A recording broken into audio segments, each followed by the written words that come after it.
This is ESPN's presentation of Capital One Bowl Week. And welcome everyone to ESPN's presentation of the 2009 Gaylord Hotels Music City Bowl. Tonight from LP Field in Nashville, the home of the Tennessee Titans of the NFL.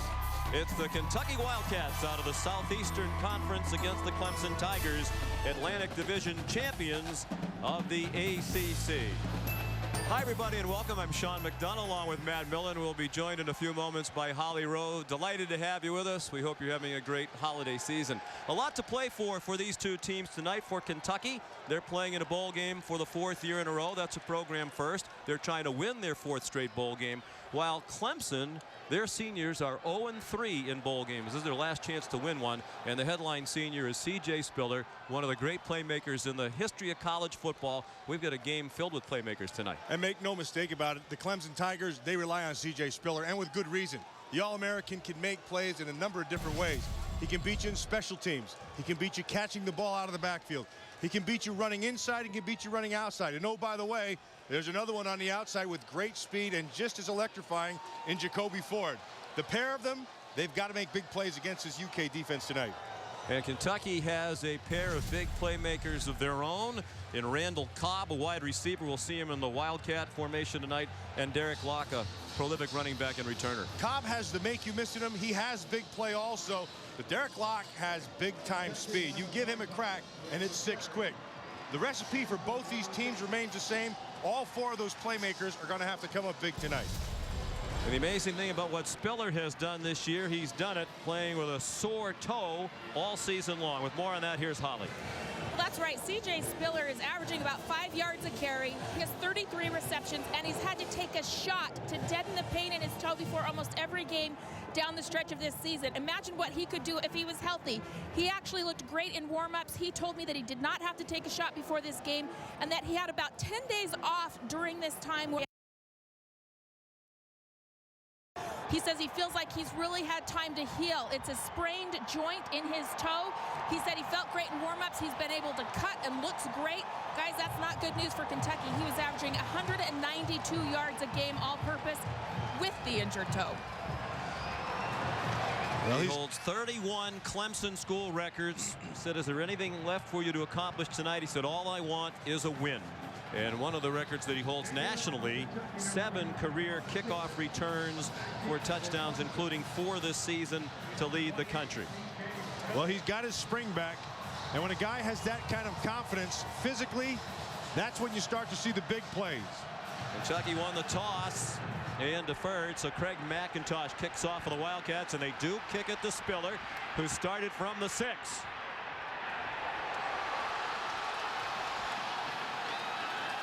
And an eventful return, only about a 16-yard run back, but he went nearly the entire width of the field before A.J. Nance chased him out. So Spiller and the offense will stay on the field,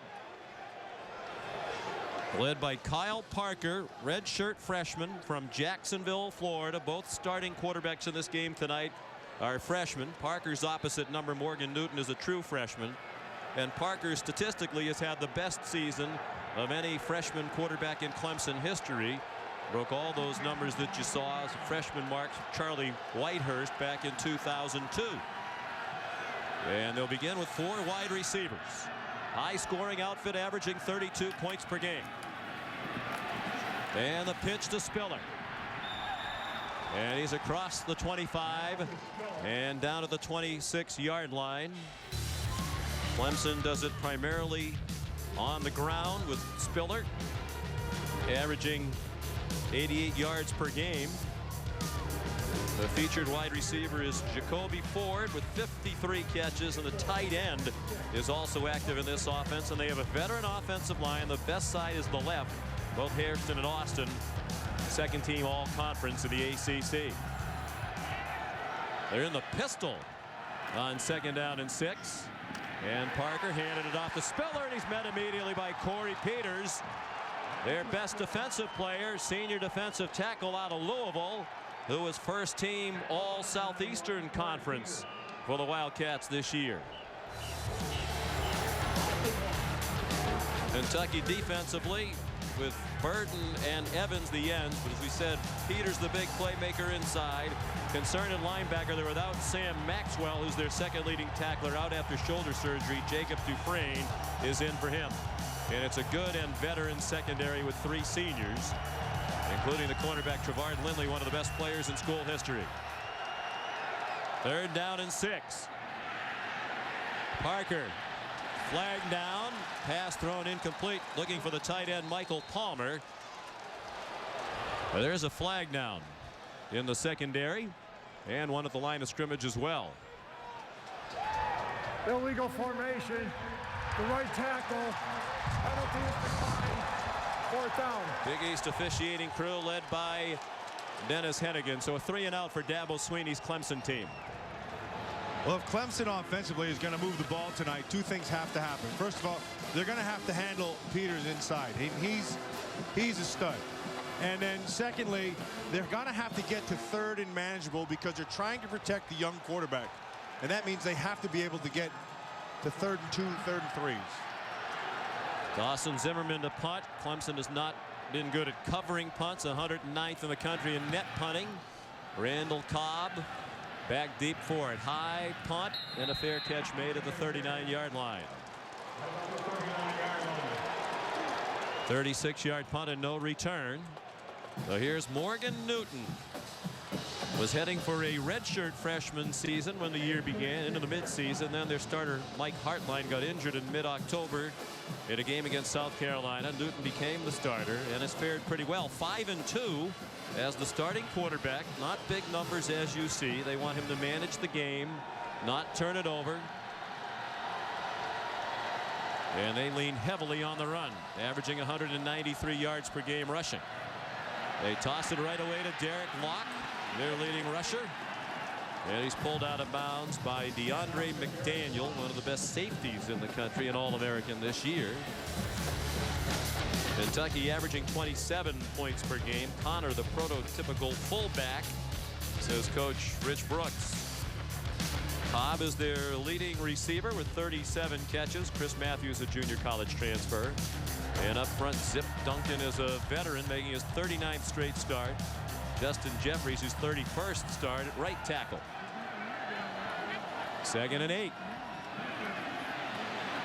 Newton throws, and a good one for a 1st down. They'll mark the ball right on the 50-yard line.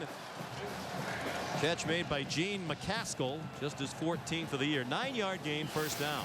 Both these teams do a good job of running the football, and so play action becomes the obvious thing to do, and they do it well. And they're not afraid to have the young freshman throw the ball to the middle of the field. Generally, when you have a freshman like that, you try to take the easier outside throws.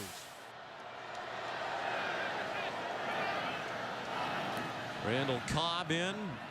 The Wildcat will see this 8 to 12 times typically from Kentucky.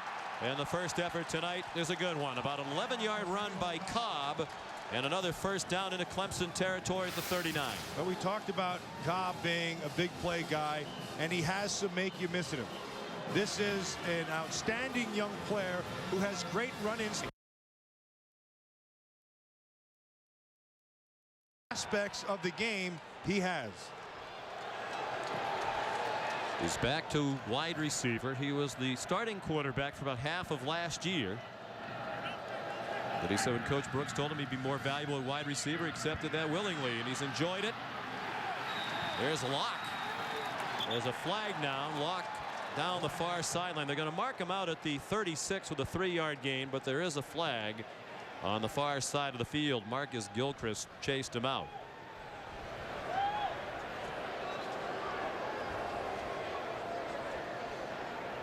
After Dennis Hennigan plays catch. Personal foul, face mask on the defense, 15-yard penalty, 1st down.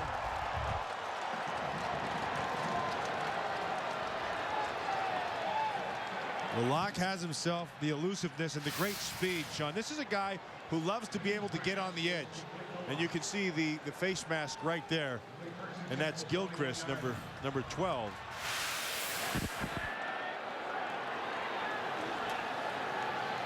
He's their second leading tackler for the year. Ball moved to the 21 First down. Here's Cobb again. And a hard-earned 3 yards. Mark him out just inside the 19-yard line. Chased out by Brandon Thompson. He's a part of the front four. The ends are the headliners. And Bowers and Sapp from the same hometown. They're distant cousins from Bamberg, South Carolina, with Jenkins and Thompson in the middle. They have excellent linebackers. Brandon May, the leading tackler on the team, with 103. He runs the defense. And veteran corners and safeties. There's Derek Locke. And that's another yard. As a matter of fact, Matt, tonight, Cresden Butler at one corner making his 40th career start. And the other corner, Chris Chancellor, his 44th career start. They've started 40 games in a row at cornerback together. And they have a lot of confidence, and they're not afraid to let them get isolated out there one-on-one with no help behind them. Changed defensive coordinators this year. Brought in Kevin Steele. They played a lot more aggressively. A lot more press coverage, man-to-man coverage. There you go, right there. Now he's bailing. Looks like quarters. 3rd down and 5. Newton out of the shotgun. Give him good time. Throws it as a man open. Diving catch. Touchdown, Chris Matthews.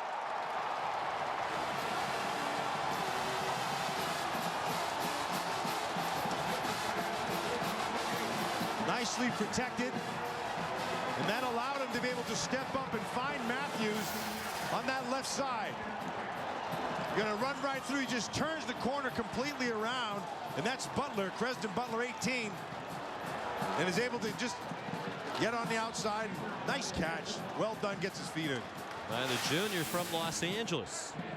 Could we say for Chris Matthews it was a hard ball to catch? Thank you, ladies and gentlemen. We'll be here all week.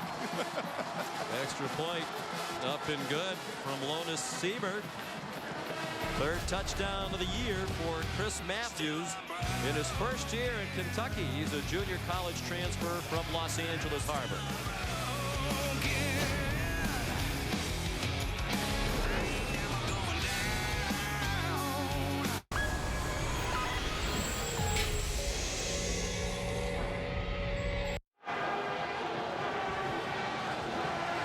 Back at the Music City Bowl, Kentucky in this game for the 3rd time in 4 years.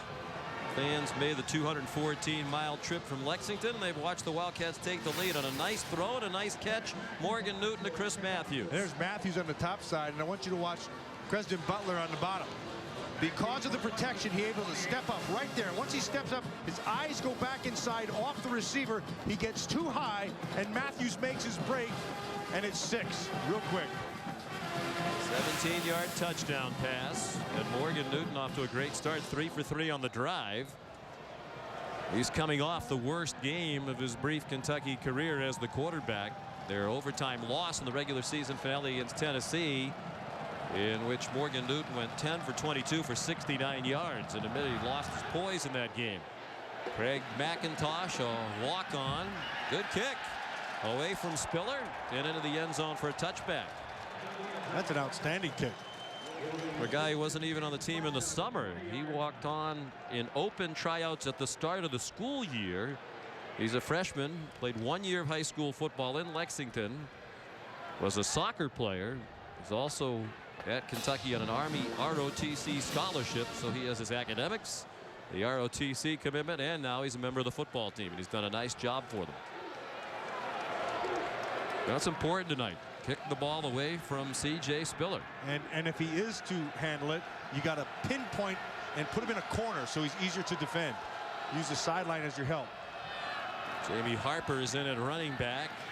He's a bigger, more physical runner, and he got pounded by Micah Johnson, the 260-pound middle linebacker, their leading tackler for the year. We look at tonight's impact players, brought to you by Prevacid. Well, we start talking about running the football so much with C.J. Spiller. When that happens, you can get the play action going, and that's where Palmer, the tight end, he comes into play. They'll use him in the middle of the field, but Corey Peters is the man on defense. He allows the guys behind him, those backers, like you just saw Johnson make plays. He controls the inside.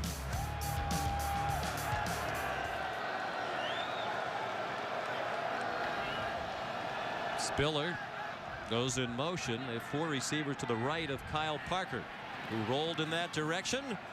And Jacoby Ford has it. They're going to give him the catch. Not a popular decision with the predominantly Kentucky crowd here. But that ball comes out pretty darn quick. This kid's got a nice release. And Jacoby Ford, watch, nice foot in control. That's a catch. Well officiated. 8-yard gain. 54th catch of the year to lead the team for Ford. Another senior playing in his last Clemson game, trying to get that elusive first bowl win. They lost last year at the Gator Bowl to Nebraska, 07 in the Chick-fil-A to Auburn, and in 06 here to Kentucky, 28-20. Parker given a lot of time, started toward the line and dumped it off to the big tight end Palmer, out to the 49 with a first down. As an 18-yard gain and the 60th catch by a tight end for Clemson this year. That's a program record. Holly? Well, guys, some people were wondering how Clemson's motivation would be coming into this game after they were basically just one drive away from a BCS bowl game. I can tell you, Dabo Swinney's pretty fired up. He just came over after that last 3 and out and lit into his offensive line. I heard a couple of dak gums, which is about as fierce as he gets. He wants them fired up on this series. They want that elusive bowl win. Said the practices were spirited. All the players we talked to said, yeah, they're disappointed not to go to the Orange Bowl. But they're proud of the season they've had. Spiller carried for a short game. This is a team, Matt, that started the year 2-3. And very early in his first full season as head coach, Dabo Swinney was taking some heat. Then they went on a 6-game winning streak to win the Atlantic Division for the first time. The ACC went to divisions in 2005. Lost their rivalry game to South Carolina, then lost to Georgia Tech in the ACC championship game.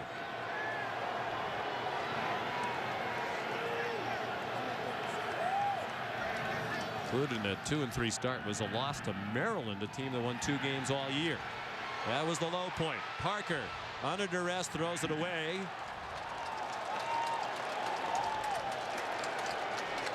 Quinn Evans in pursuit, and there's Corey Peters again. And that Corey Peters, when you watch this defense, you know, we just got done talking about as an impact player, and it's for good reason. He's got good size, around 300 pounds. He runs well, but what I like most about him, he will set the point. Every defense, you have to have a point, and then you work off that. Corey Peters sets it, play in and play out. And he also has got a pretty good motor.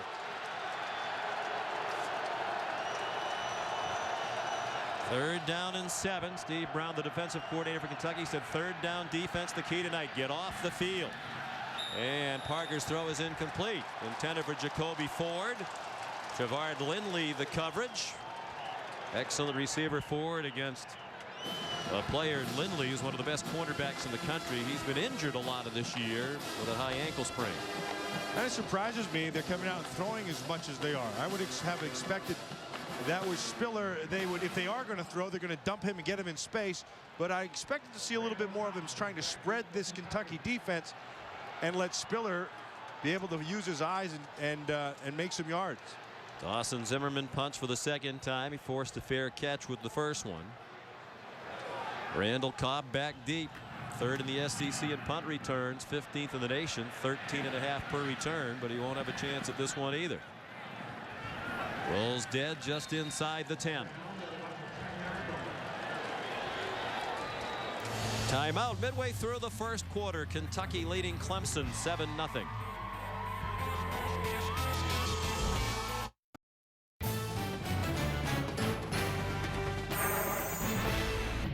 ESPN College Football, the Gaylord Hotels, a Gaylord Entertainment Company, Franklin American Mortgage Company, lending you depend on, and Chrysler. Last night, both marching bands held their Battle of the Bands, corner of 2nd and Broadway here in Music City. Two outstanding bands and some wacky fans. These Kentucky folks are fired up now about their football program. They've won 7 games or more for the 4th year in a row. You have to go back to 1909 to 1912 to find the last time Kentucky won 7 games or more in 4 straight seasons. 7-5 this year. And Newton with a pretty good throw. Chris Matthews couldn't handle it. Matthews, one of those guys, going to have to make plays for him. They're going to start throwing the ball outside, and he's capable. He's one of those guys like you saw on that first catch for the touchdown. He can make those big plays. Got great body awareness, gets his feet down, controls his hands well.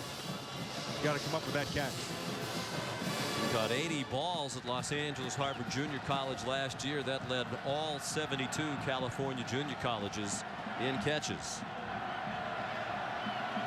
Coach Brooks says he's also a tenacious blocker. Newton chased back into the end zone. He had to be careful. Oh, boy. Clemson folks wanted intentional grounding in the end zone, and they're not going to get the call. Dabo's not arguing too vociferously. Not only that, he didn't raise his voice. But Alexander got after him pretty good, and a nice job out there by Jeremy Campbell. He saw Locke and read it and was able to get into the coverage right away and jump it, which forced the ball to come out. Locke was close enough. Now 3rd down and 10.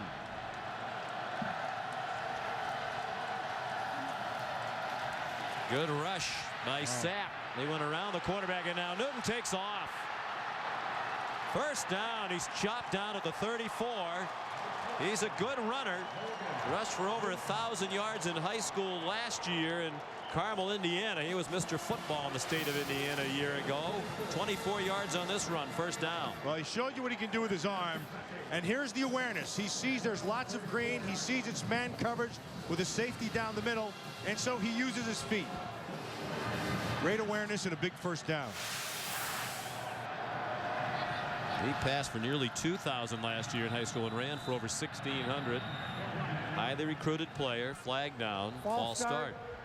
Number 70 on the offense. 5-yard penalty. 1st down. The right guard, Stuart Hines. And Newton was a nice recruiting coup for Rich Brooks in his 7th season as head coach at Kentucky and his staff. Newton had a lot of the big-time programs after him.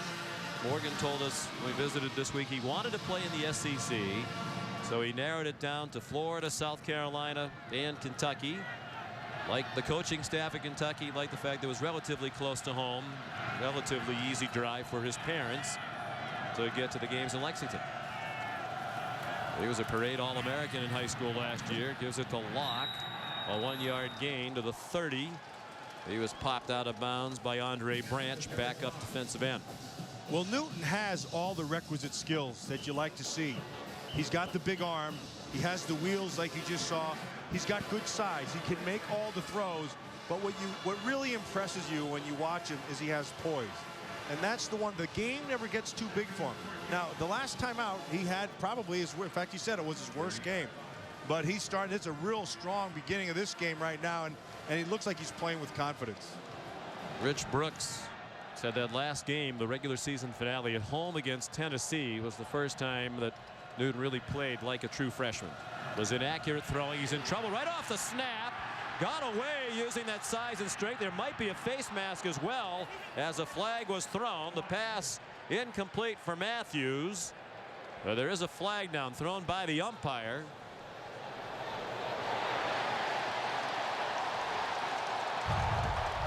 Personal foul. Face mask. 97 on the defense.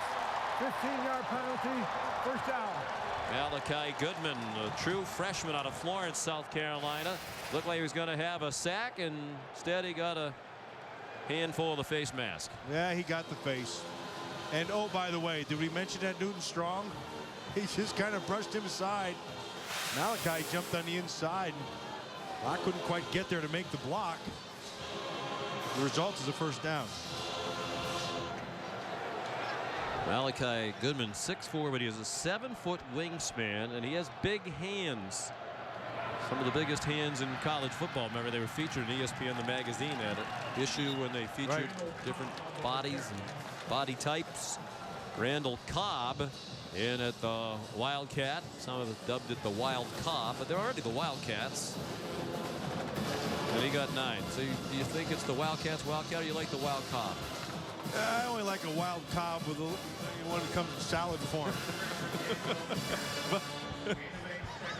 Sorry. They just need to get the ball in his hands. The more they do it, the more success they'll have. He's lined up again in the wild cob or wildcat. He hands it off to Derek Locke. Nicely designed and executed play. And Locke is down at the 34-yard line. Another first down for Kentucky, a gain of 14. You know, Cobb is so versatile, and of course he has played quarterback and he runs the ball well, but he just has a great feel, as does Locke. Locke is more of an outside runner where he can like to use his speed and kind of get to the edges. But Cobb, and they'll throw the ball with Cobb, and they just throw it just enough to keep you off guard and to keep you thinking that it can happen. Cobb's thrown it 10 times this year. Faked it to Locke going the other way and kept it. And nice elusiveness. Looked like he might get stopped right at the line. Instead, he got near the 30 for about a 4-yard gain. Well, that's that make you miss I was talking about. And he just has an ability to just kind of shake you a little bit and make you miss. And it's elusiveness, or he can slip your way, whatever adjective you want to use, but he's got it. He was voted by his teammates their team MVP this year. Said it was a nice honor, particularly because it came from his teammates.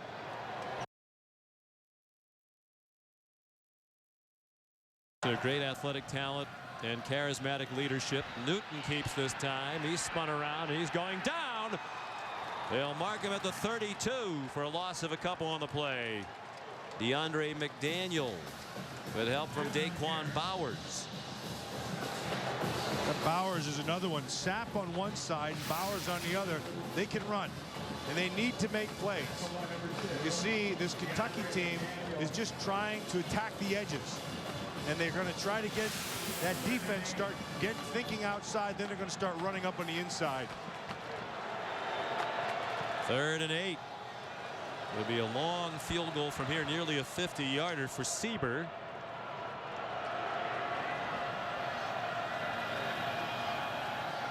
Two for 2 on 3rd downs tonight, and Newton is buried.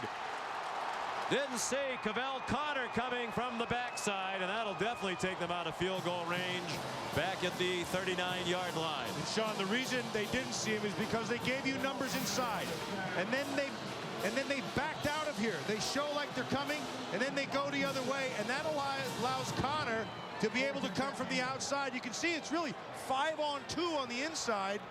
And then here comes Connor and hits him right in the kisser. 35 sacks for Clemson this year. That's up from 14 a year ago. Brian Kidlochka on the punt. High and short for Jacoby Ford, who falls down while making a fair catch near the 10. 29-yard punt, no return. Big sack by Connor. Clemson has it back after this.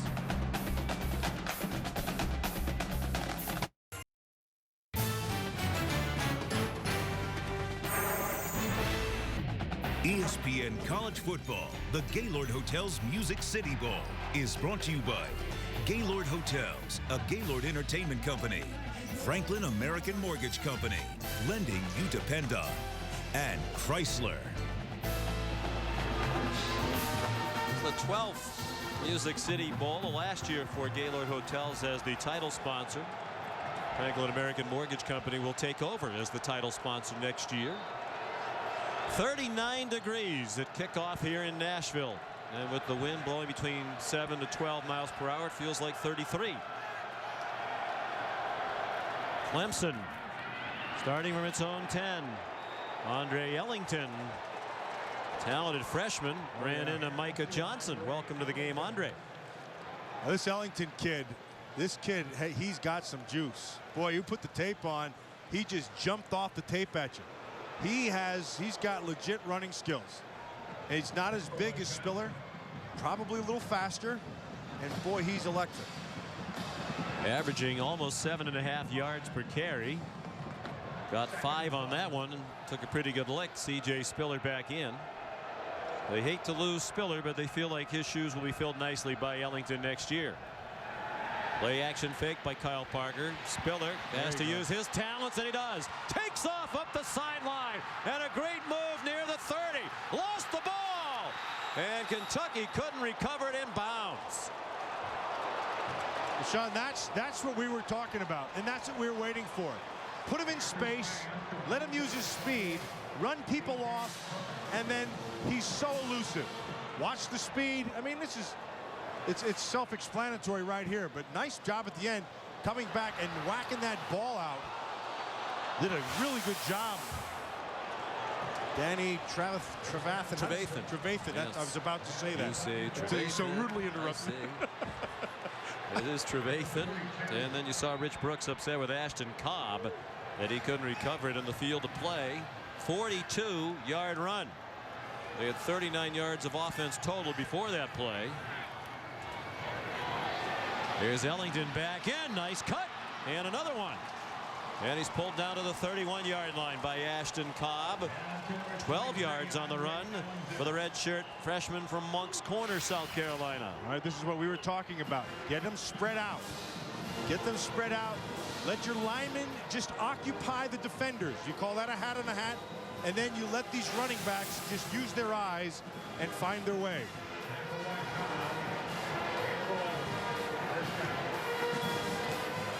Mentioned that Ellington averages 7.5 per carry, and that's not unlimited playing time. He's at 66 carries this year. Nearly 500 yards rushing. Parker going for the deep ball. Has a man open. Touchdown, Jacoby Ford.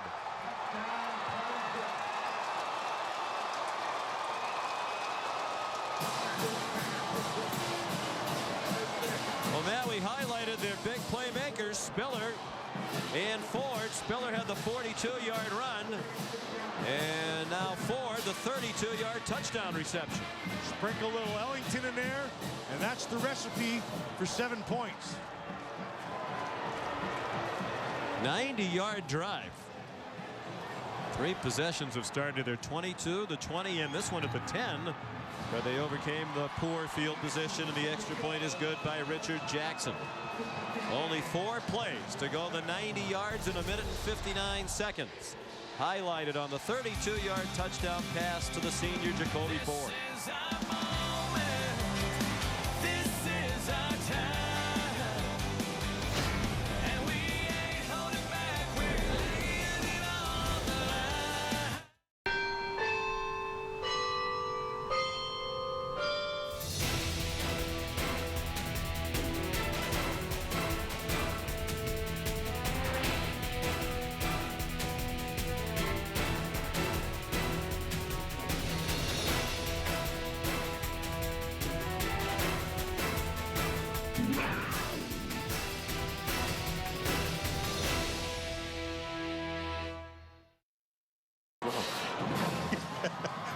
Kyle Parker's 20th touchdown pass of his freshman season, and Jacoby Ford the 32-yard touchdown catch. Spiller had a 42-yard catch and run to get them in good field position as Clemson looks for its 9th win of the season against the 7-5 Kentucky team. Kentucky lost its regular season finale to Tennessee in overtime, and that was a huge disappointment. You could hear it in Rich Brooks' voice when we spoke with him the other day. They're past the point now of just being happy to be in bowl games. They wanted that 8th win and a chance to play in a bowl game a little bit higher up the rung, or another rung up the ladder. They would have finished 2nd in the SEC East. Instead, they finished 4th. Locke brought it out to the 29. Here's the touchdown. Well, you're going to get locked up in man coverage all the way around. And Kyle Parker does a nice job of noticing what's back there. Nothing. And so what you want to be able to do is just clear it and then take him and get him to the middle of the field. And because there's nothing back here, you just throw it to where they're not. He recognizes that, and it's well executed, and it's 6 points. There's the middle of the field. Throw it to where there's nobody around, and that's well done. So we're tied at 7, and here's Derek Locke, Jr. from Hugo, Oklahoma, carrying on the last play of the quarter and tackled by DeAndre McDaniel. 7-7, the end of the first quarter here at the Gaylord Hotels Music City Bowl from Nashville.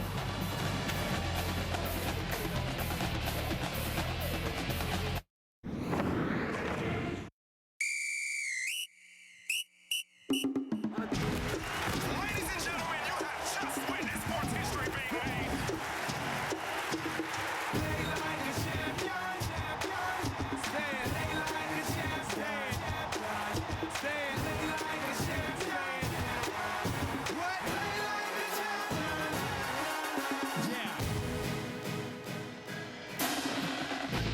Capital One Bowl Week continues from Nashville, Tennessee. Kentucky and Clemson in the 12th Gaylord Hotels Music City Bowl. Tied at 7 after a quarter. Sean McDonough with Matt Millen and Holly Rowe. Second down and 9 for Kentucky from their own 28. First play of the second quarter is dumped off to the tight end Maurice Grinter, and he made it to the 34. Let's take a look at more of tonight's impact players, brought to you by Prevacid. Well, we talked about Chris Matthews making the big touchdown catch and the consistency that he has to have. You saw both of those things. And this is the play. This is Ricky Sapp off the edge. Number 7 does a nice job of getting a good first step and getting the edge, and he's going to have to be able to get some pressure on the quarterback, along with DeAndre McDaniel. That kid's always around the football. Anytime the ball is thrown down the field, look for McDaniel. He's usually around it. Only Raheem Moore of UCLA has more interceptions with 9. Here's a throw by Cobb out to the near side. The lock got lit up at the 39, but I think he has the first down by about a yard. It was DeAndre McDaniel again. They needed 4. They got 5. Always around the football. This guy's got instinct. He's got good vision. And oh, by the way, he can hit.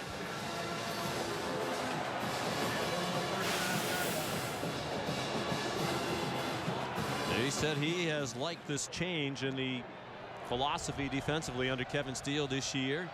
Last year was kind of a hybrid linebacker safety. This year back to his natural safety spot. And nothing doing for the Wildcat that time. Cavell Connor said not again, as he dropped the play right at the line of scrimmage. You know what Cavell Connor does very well? When he sees things, he's decisive. He doesn't wait. He sees a lane, he goes ahead and takes it. He has good speed and a nice burst. In that instance, he saw a little crease, and he took it and made the big play.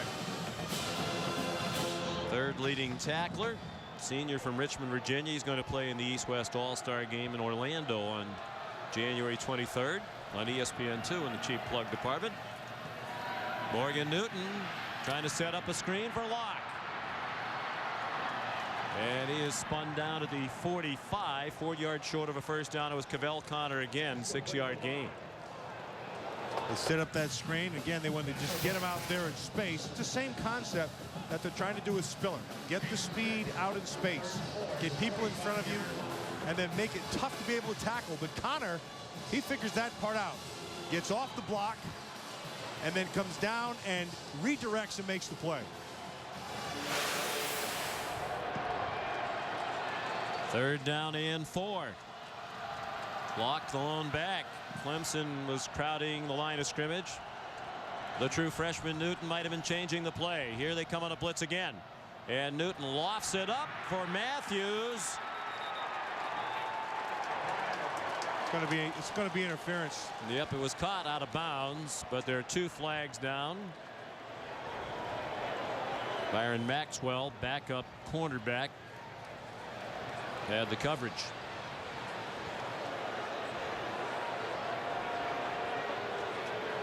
Rich Brooks right there, part of the conversation. What a great job Rich Brooks has done here at Kentucky. Took over a program that was way down. Took him a while to build it back up. Won 9 games in his first 3 years. He's won 30 games in the last 4 years. Unprecedented success. Rich wants to know, was it a catch? Looked like the catch was out of bounds. Pass interference, defense, ball be placed at the spot of the foul. First down. That's the 3rd penalty on Clemson that's given Kentucky a first down. Well, you can see Maxwell working right there. He did come down with the ball. Let's see if the catch was a catch. I think he caught it out of bounds. Matthews, yeah, he was out of bounds. So Maxwell brought the silver hammer down. Little bang, bang, Maxwell, silver hammer. I'm dating myself. Still thinking about your wild Cobb salad. Sorry.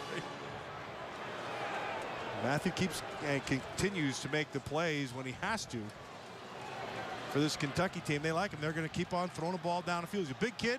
Keep it up high. That's what they've done. He's 6'5", 210. So a pass interference penalty on the Clemson defense and 2 face masks that have given Kentucky first downs.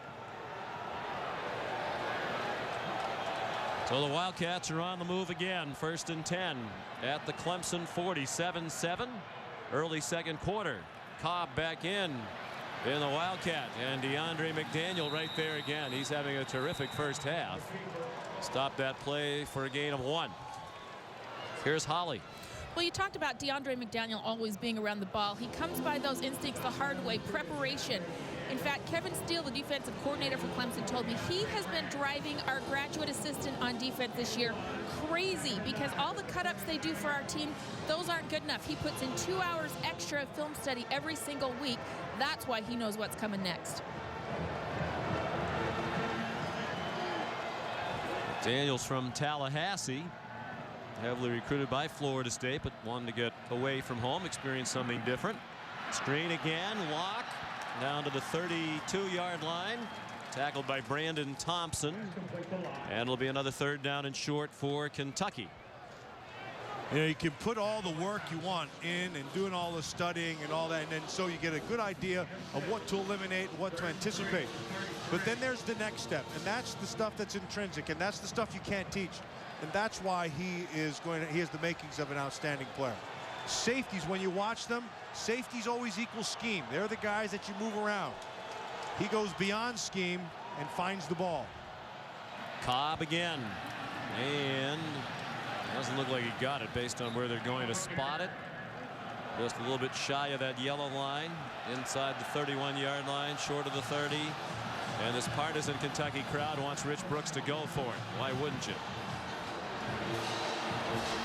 See what they do. They say one of the things that Rich Brooks said was this Clemson defense looks like an SEC defense because it's a big, powerful group up front. And movement across the line, and flags and whistles. They stop the play. Newton threw it, but it's not going to count. The play's dead as Jarvis Jenkins crossed into the backfield. And he's hard to miss at 6'4", 310. Neutral zone infraction, number 97 defense, 5-yard penalty, 1st down. We said Malachi Goodman, but he was wrong. It was Jenkins on the inside. Both Jenkins 99 and Thompson 98 have been getting outstanding jumps. That one was just a little bit too soon. That's the 4th first down for Kentucky on a defensive penalty against Dabo Swinney's Clemson Tigers. Dabo said a lot of the reason they lost those last 2 games was they made mistakes they hadn't made during the 6-game winning streak. Here's Locke again, no running room, and he goes out of bounds with a short loss.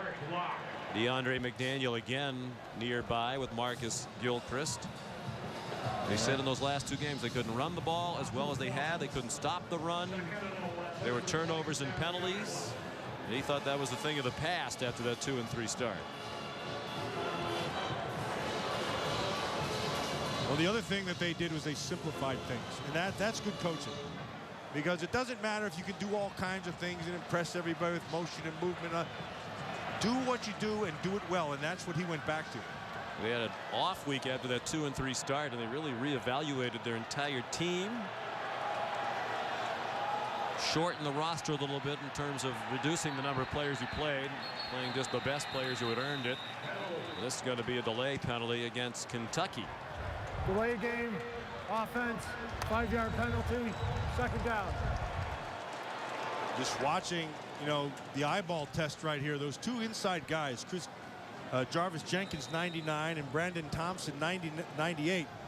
They're starting to take over on the interior. They're starting to get off the ball really well and get some push on the inside. And keep in mind, Kentucky has been trying to get to the edge most of the time. Part of the reason are those 2 defensive tackles in the interior. It backs them up to a 2nd down and 16. And now a timeout is called by Kentucky. So while we have a moment, let's check in with Reese Davis in the studio. It's 2 days after Christmas, but the fans here in Nashville still in the spirit. Do you think that sweater or whatever that is was a gift? That is it's not only a sweater, it's a crocheted Santa on a sweatshirt. And it goes along beautifully, that ensemble with his Nanook of the North hat. It's just outstanding. 2nd down, wide receiver screen. from Cobb to Gene McCaskill. And McCaskill's inside the 25, down to the 24 with an 8-yard gain. And it'll set up 3rd down and 8 for Kentucky, trying to break a 7-7 tie as we approach the midpoint of the 2nd quarter. You know, really, when you look at what Kentucky's done here, they've had the ball a ton. I don't know what is it? Over 14 and a half minutes to 6.5 for and you look up at the score, it's still 7-7, and it looks like to me that Kentucky is going to continue to just try to work the edge. Bob fakes it to Locke, and he gets upended. And he gets upended. Shy of the 20, well short of the 1st down. Carrico Hawkins, backup linebacker. He's a freshman who's seeing more and more playing time as the season goes along. Kevin Steele was telling us he's just earned his way onto the field. And he's got nice size, and he makes play in and play out at practice. And you know, sooner or later, you keep doing the right thing at practice, they're going to throw you in the game. And when he shows up, he makes a play here as well. There's Lonas Siebert, 9 for 14 in field goals this year. Be a 39-yard try. Randall Cobb is the holder. Snap and hold are good, and the kick is long enough, and it is good. So that gives Siebert now 301 career points. He's the all-time leading scorer in Kentucky football history, adding to his record. And Kentucky leads 10-7 midway through the 2nd quarter in Nashville.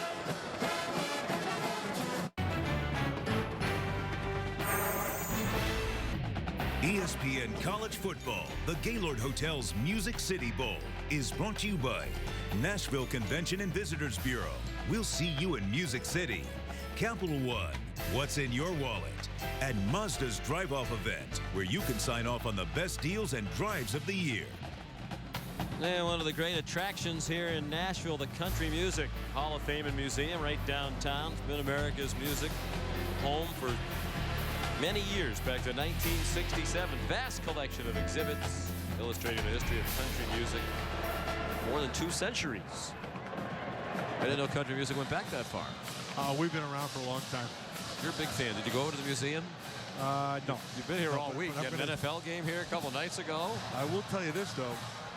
I went by the Gaylord Hotels where the teams were, and that place is amazing. Off the charts.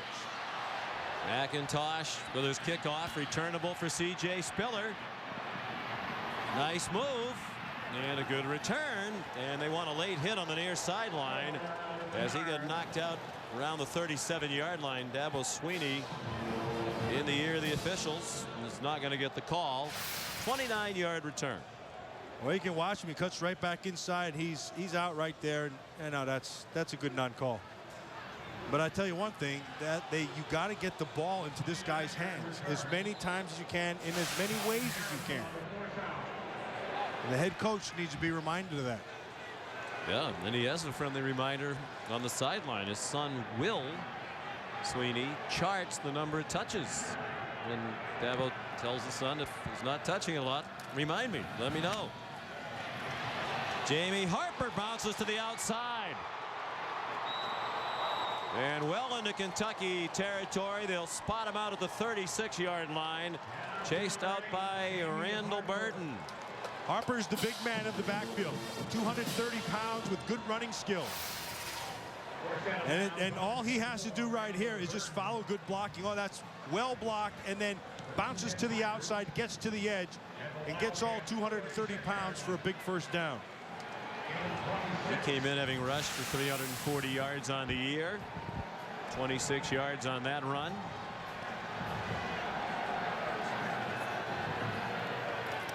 I formation now, and they'll continue to pound it with Harper. Same direction. Off he goes. Tripped up inside the 5. Randall Burton saved the touchdown. Just the same thing, Sean. Just follow good blocking. Watch Deal, 17. He had the block the last time, has another one. And then it's great run skills. You press the hole, you force everybody to commit, and then Harper comes back with a big run. And then watch the effort on the other end, just tripping him up. Nice job there by Randall Burton, number 24, and sets up this 1st and goal. Randall Burton on the tackle. So a 26-yard run by Harper followed by a 33-yard carry. The number 17 Deal. Normally he's 30. Yeah, they've been passing that number 17 around all season long in honor of Stanley Hunter, who would have been a sophomore linebacker this year. He had to quit football because of recurring epileptic seizures. He's become a student coach, so the team has paid tribute to Stanley all season long. Become a nice tradition. And tonight Deal wears Stanley's number 17. There's Stanley. And Stanley better go over and say, you're doing my number proud, because that's 2 plays in a row that Deal has put a butt whipping on whoever steps in front of him. 250 pounds, doesn't stop his feet. Kind of reminds me of Corey Schlesinger, the old Nebraska fullback who played up in Detroit. Had a big old thick neck on him. He's not afraid to drop that big fat head on you. Well, Chad Deal, according to Billy Napier, the offensive coordinator, is the most physical player on their team. As a matter of fact, Billy Napier called him a ball of butcher knives. Interesting description of the fullback. He's big, 6'2", 260. You might say he's a big deal. And there's Billy Napier, youthful offensive coordinator, 30 years old, youngest coordinator in the ACC by 7 years, and youngest ever at Clemson. Well, right now, what he needs to do is recognize that what Deal's doing. And you're right, he is a big deal, because this drive is 2 big plays, and he's just following that man right there. And he fills out that number pretty darn well. We'll see if they don't go right back to it. Reason for the delay, Xavier Dye, wide receiver, was injured on the play. He limped off. First and goal.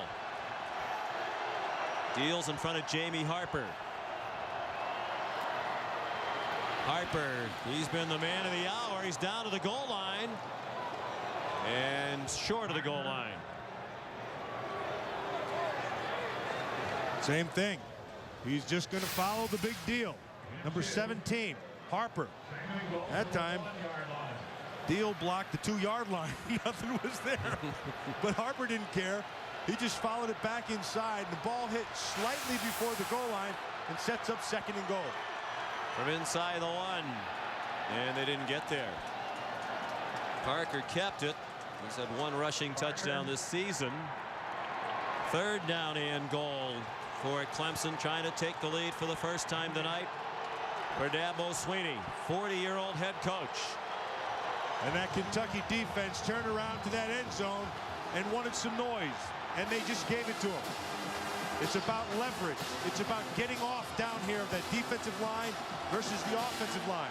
On 2nd down, Kentucky won the leverage battle.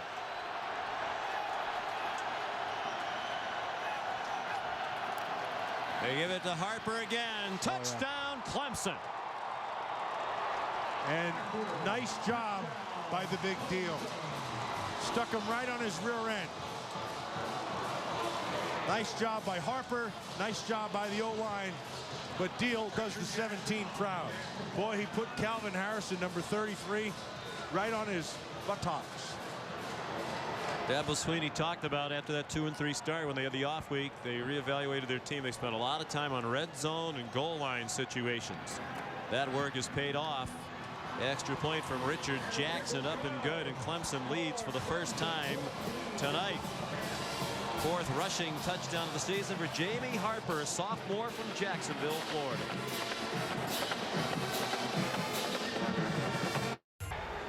And what a matchup that is with Oregon and Ohio State. Happy holidays, everyone, from the Gaylord Hotels Music City Bowl. Touchdowns on their last 2 possessions for Clemson, and they've done it quickly. That touchdown drive a moment ago went 62 yards in 5 plays. So the Tigers lead for the first time. Spencer Benton kicks off. Tumbling kickoff. Derek Locke will have a chance from near the goal line. And good coverage as he was chopped down at the 23 by Terrence Ash, a wide receiver. Time for a Sports Center right now. Here's Reese Davis. And Sean, those 72 Dolphins can pop top on the champagne as the Jets beat the Colts 29-15. Their NFL record 23-game regular season winning streak comes to an end, and they are handed their first loss of the season. Peyton Manning, by the way, taken out of the game late in the 3rd quarter and led to the demise of the Colts. Urban Meyer about face sort of leave of absence instead of a resignation at Florida. More on that at halftime. Sports Center after the game. Stay current, ESPN News. All right, Reese, thank you. Morgan Newton fires a strike, and it's incomplete. Good throw to the 40-yard line, but Randall Cobb couldn't hang on. Boy, what an emotional time it must be for Urban Meyer, because you have to think, you don't make a big announcement as he did yesterday without having thought through, you would think, every aspect of it, and then to come back a day later and say, okay, I'm not really stepping away completely, I'm going to take a leave. There's a lot going on right now. Yeah, I think that's the key. I think there's a lot going on, and I think it's one of those things that he's trying to figure out as it goes on. On the draw, it's Derek Locke. Then he's out to the 30. Gain of about 5. It'll be 3rd down and 5. Miguel Chavis made the tackle. Were you surprised Jim Caldwell took Peyton Manning out with a 15-10 lead today with Indianapolis with a chance for a perfect regular season? No, I wasn't. I spoke with Jim just a week and a half ago, and he said he'd play his players, but that wasn't their top priority. He said he'd rather have a loss and a Super Bowl win than undefeated and not have a Super Bowl ring, and I completely agree with that. On 3rd down, Newton running out of time, runs, and it appears that he has the 1st down. It's going to be very close. Brandon Thompson and Andre Branch converge to make the tackle. The edge of that ball on the yellow line. This will be very close when they call out the chains. Nice job of coverage down the field. Newton had to pull it down, and boy, you see his strength. He has good run skills, but he's a powerful kid. Just going to get better. Just a freshman. Things are kind of new to him. Next year he'll be better, and the following year, look out. His dad, John's an assistant principal in high school in Indiana, Carmel, where he went to school, and they're inches short. And what will Rich Brooks do? Veteran head coach in his 25th year as a college head coach. Looks like he's going to go for it. He's going to trust that offensive line against the defensive line.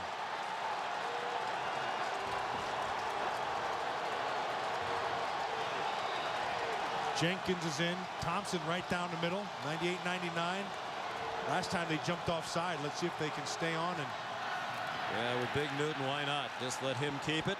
He got plenty for the 1st down before he was driven back by Jarvis Jenkins. Here's the big Morgan Newton. Here's the hard part. Remember that commercial? Sorry, no. Don't do it again. You know, speaking of commercials, it's Capital One Bowl Week. Thank you very much. I'm getting worried about old man Sutter. He's been down that well for a long time. Nobody eventually has helped him out in about, what, maybe 5 or 6 weeks already. Well, that guy has to pay attention to the dog and get old man Sutter out of the well. I mean, he's busy getting this picture on his Capital One card, but old man Sutter's still down that well. He's still down there. How many times does a dog have to try to tell him? Get old man Sutter out of the well. Timeout, Kentucky, just in the nick of time for us. 3:39 to go in the 1st half. Coach Brad Childress has been getting a lot of attention. We'll see if they hold hands and sing songs tomorrow night in Chicago. Here's McCaskill on the quick catch and throw. And he got 8. Is too much being made of that, or should Viking fans be concerned about the saga involving Coach Childress and Brett Favre? No, I don't think you have to worry about the saga, because I think that stuff's been resolved. But I do want to say that as a player, there can only be one guy in charge, and that has to be the head coach. And when he tells you to do something, you do it. So should Brett Favre pipe down, or should Brad Childress do a better job taking control of the team? Both. Yeah, and I think you know they've worked through all that stuff. And the one thing you don't really know what was talked about on the front end of that thing, and then coming out of it, it looks bad, but it got to get resolved, because they're not playing their best football now, and that's their main concern. Blocked with no gain on 2nd and 1, so now it's 3rd down and 1, and Newton hands it off inside, and Locke didn't get there again. Or did he? Yes, he did. He slid across off the initial contact and got the 1st down. Looked like they had him bottled shy of the sticks, but he has it. Cavell Connor the tackle, and with 2.5 to go in the 1st half, Kentucky 1st and 10, down by 4.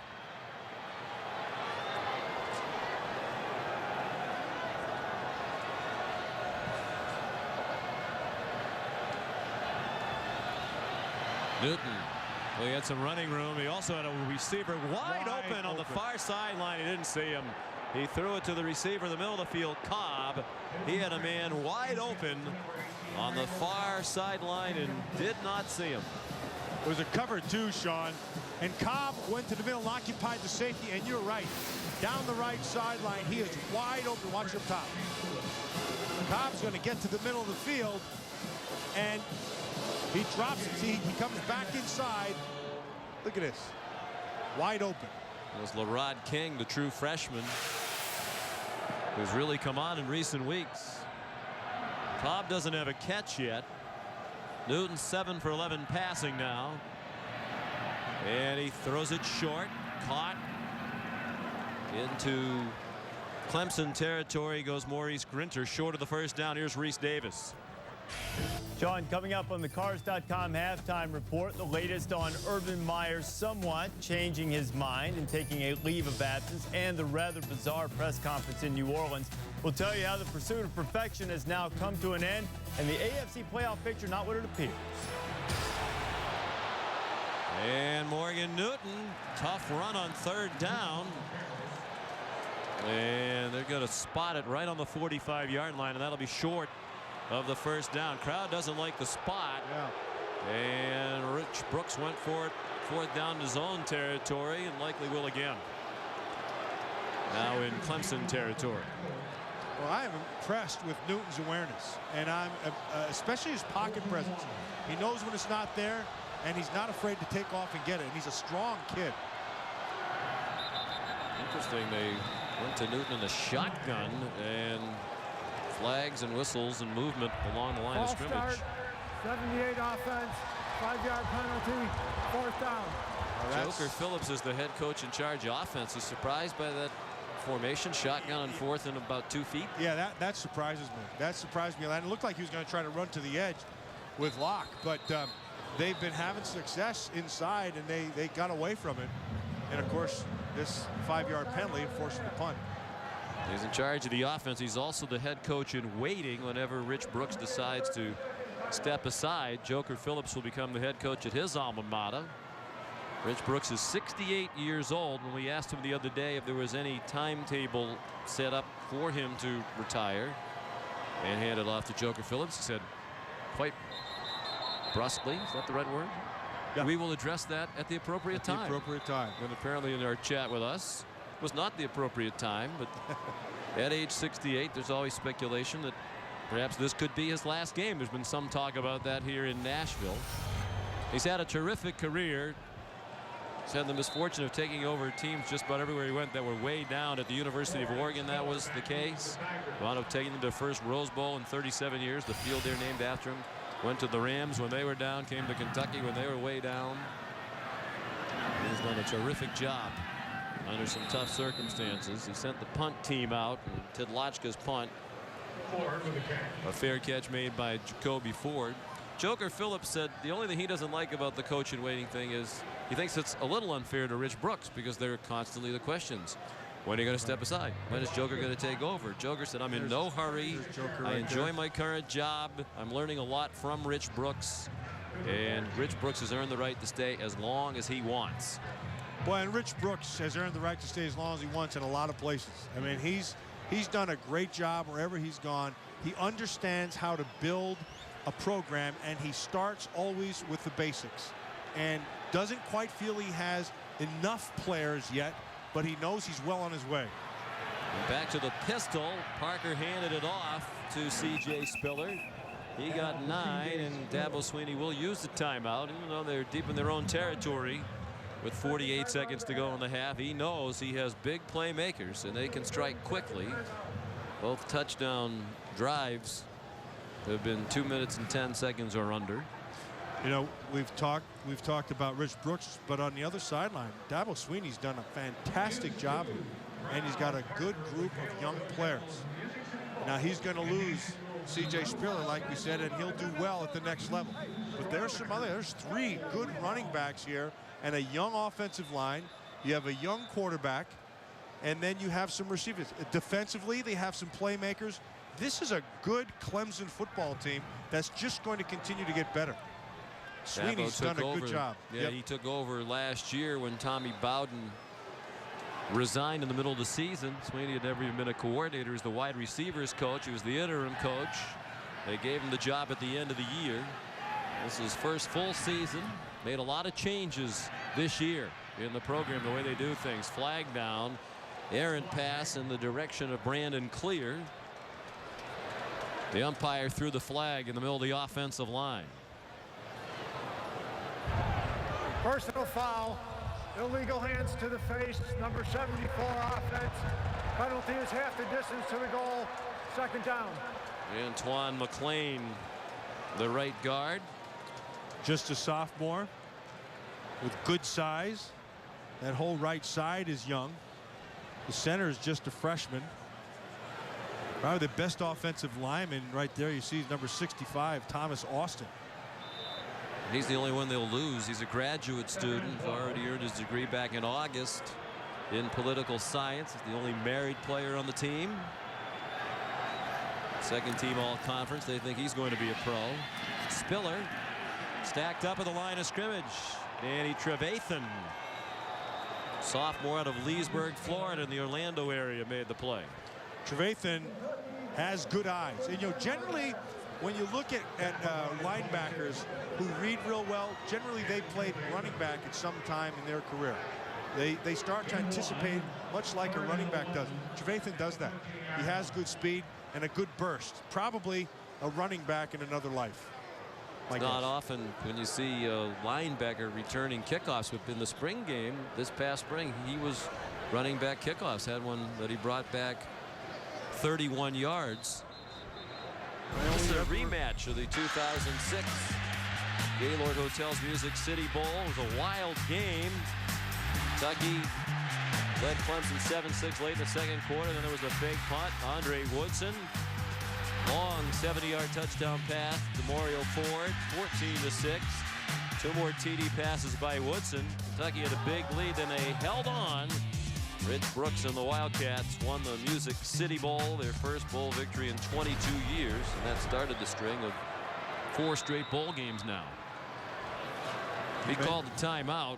It was not enough to get the ball back, as they can't stop it again. Clemson took a knee, and time will expire here in the first half. You mentioned about Trevathan returning kicks. There's only one other backer I remember, and that was a Penn Stater, Denny Onkotz, back in 1968-69, a member of the College Football Hall of Fame. Here's Holly Rowe. Well, Coach, you were just pretty fired up talking to one of your players right there. What has you frustrated right now? Well, we had a guy didn't do his job right there. That's what we talk about all the time. Do your job and do it with great effort. And, you get beat, but don't give them anything. And, but we fought back. We got down early. We didn't handle the Wildcat. We made some good adjustments. We've slowed that down. The biggest thing I'm frustrated with is penalties. We've hurt ourselves with penalties. Just don't give it to them. Make them earn it. Well, Coach, one of the things is they've kept you off the field for your offense. How is that disrupting your rhythm right now? Well, that's one of the things we're going to talk about here in the halftime. I think they had a 14-play drive, and the time of possession is really against us. Offensively, we're doing a good job. We're moving the ball. We've had a couple of big-time runs, running the ball effectively, but we're scoring quick, and they're scoring long, so we got to slow them down and get off the field with some 3 and outs. All right, thanks, Coach. Okay, thank you. Well, Kentucky had the ball for 20 minutes and 15 seconds of that first half to 9:45 for Clemson. But Clemson has the lead at the half, 14-10. Let's head right back to the studio. The Cars.com halftime report.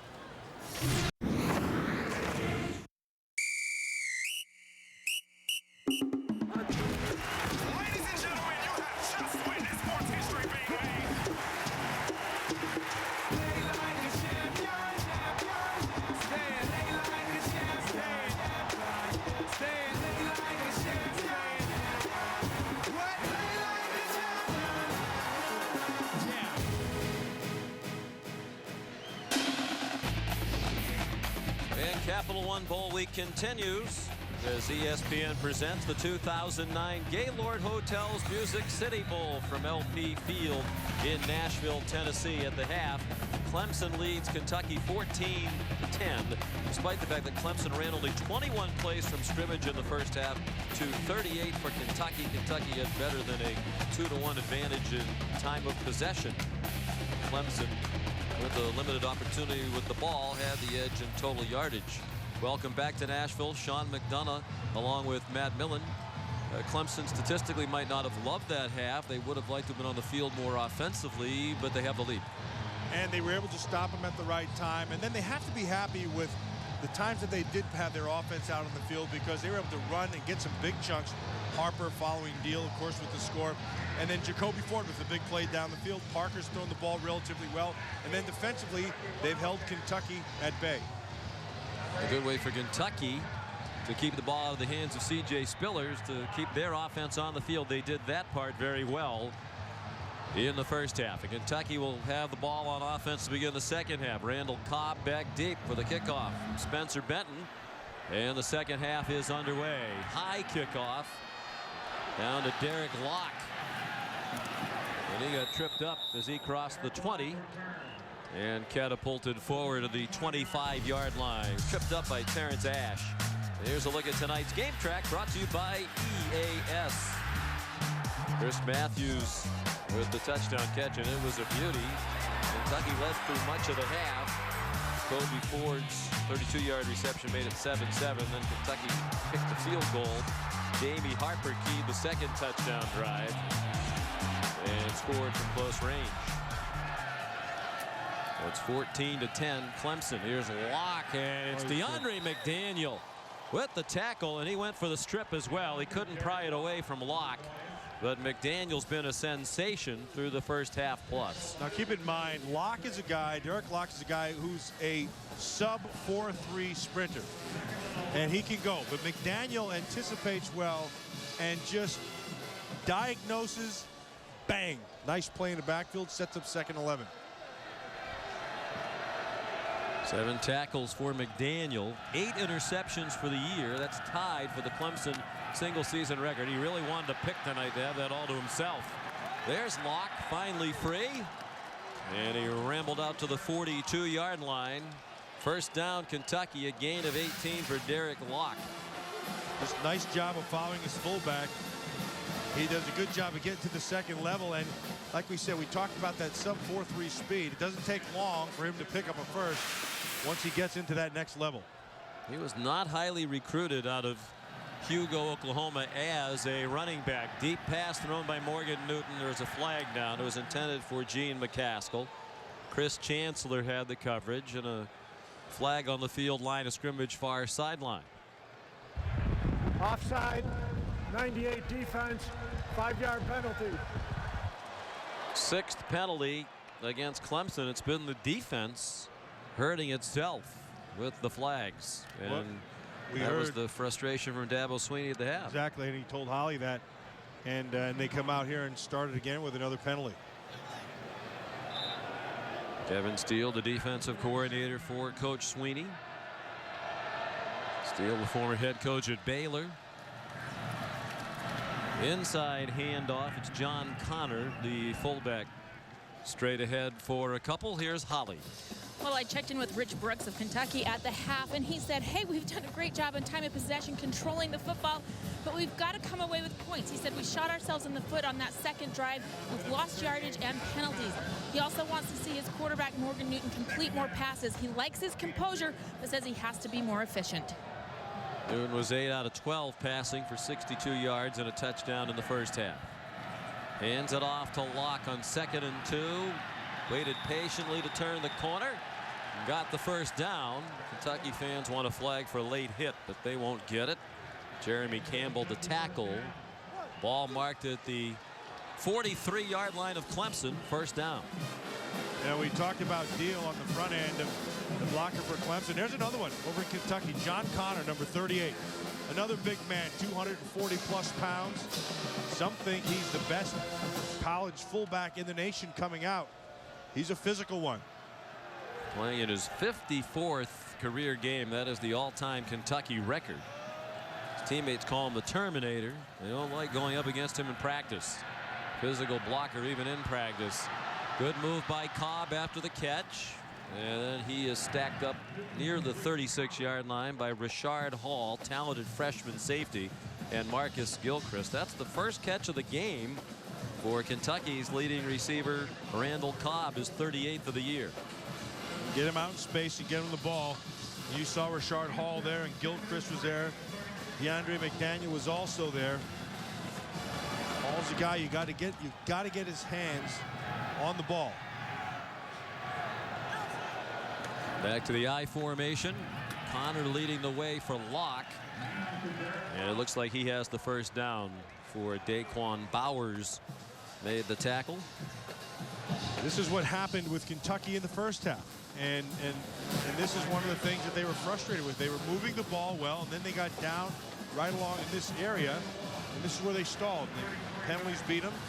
And then they beat themselves. Better than 2-to-1 advantage in time of possession.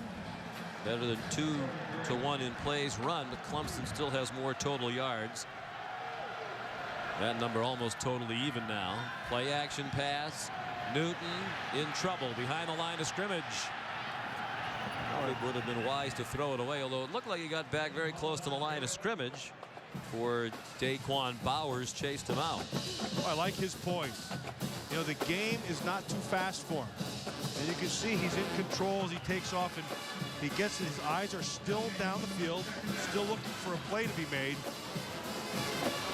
I like the front end of this kid. He's got a lot to him.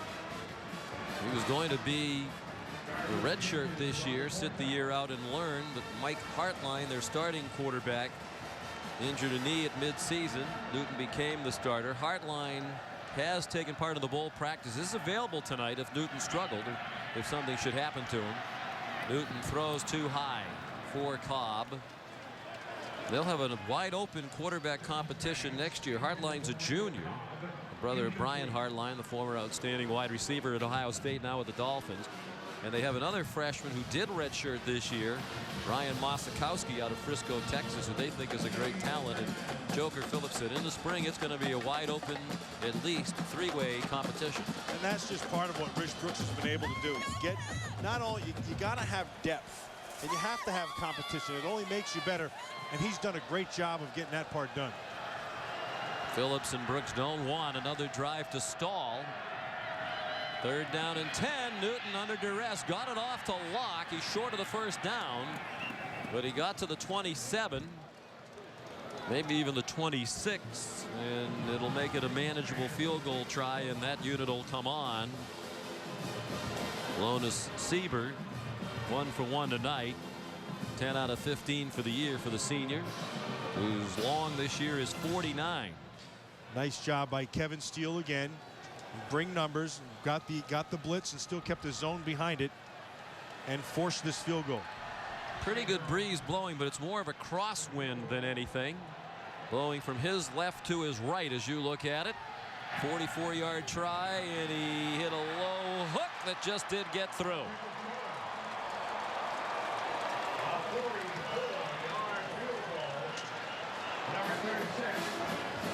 So the opening possession of the second half yields 3 for Kentucky. They're down by 1 in the Gaylord Hotels Music City Bowl. You're poised and ready, unable to make a sound. Your hands are sweaty. You look down. You're running already when you hit the ground.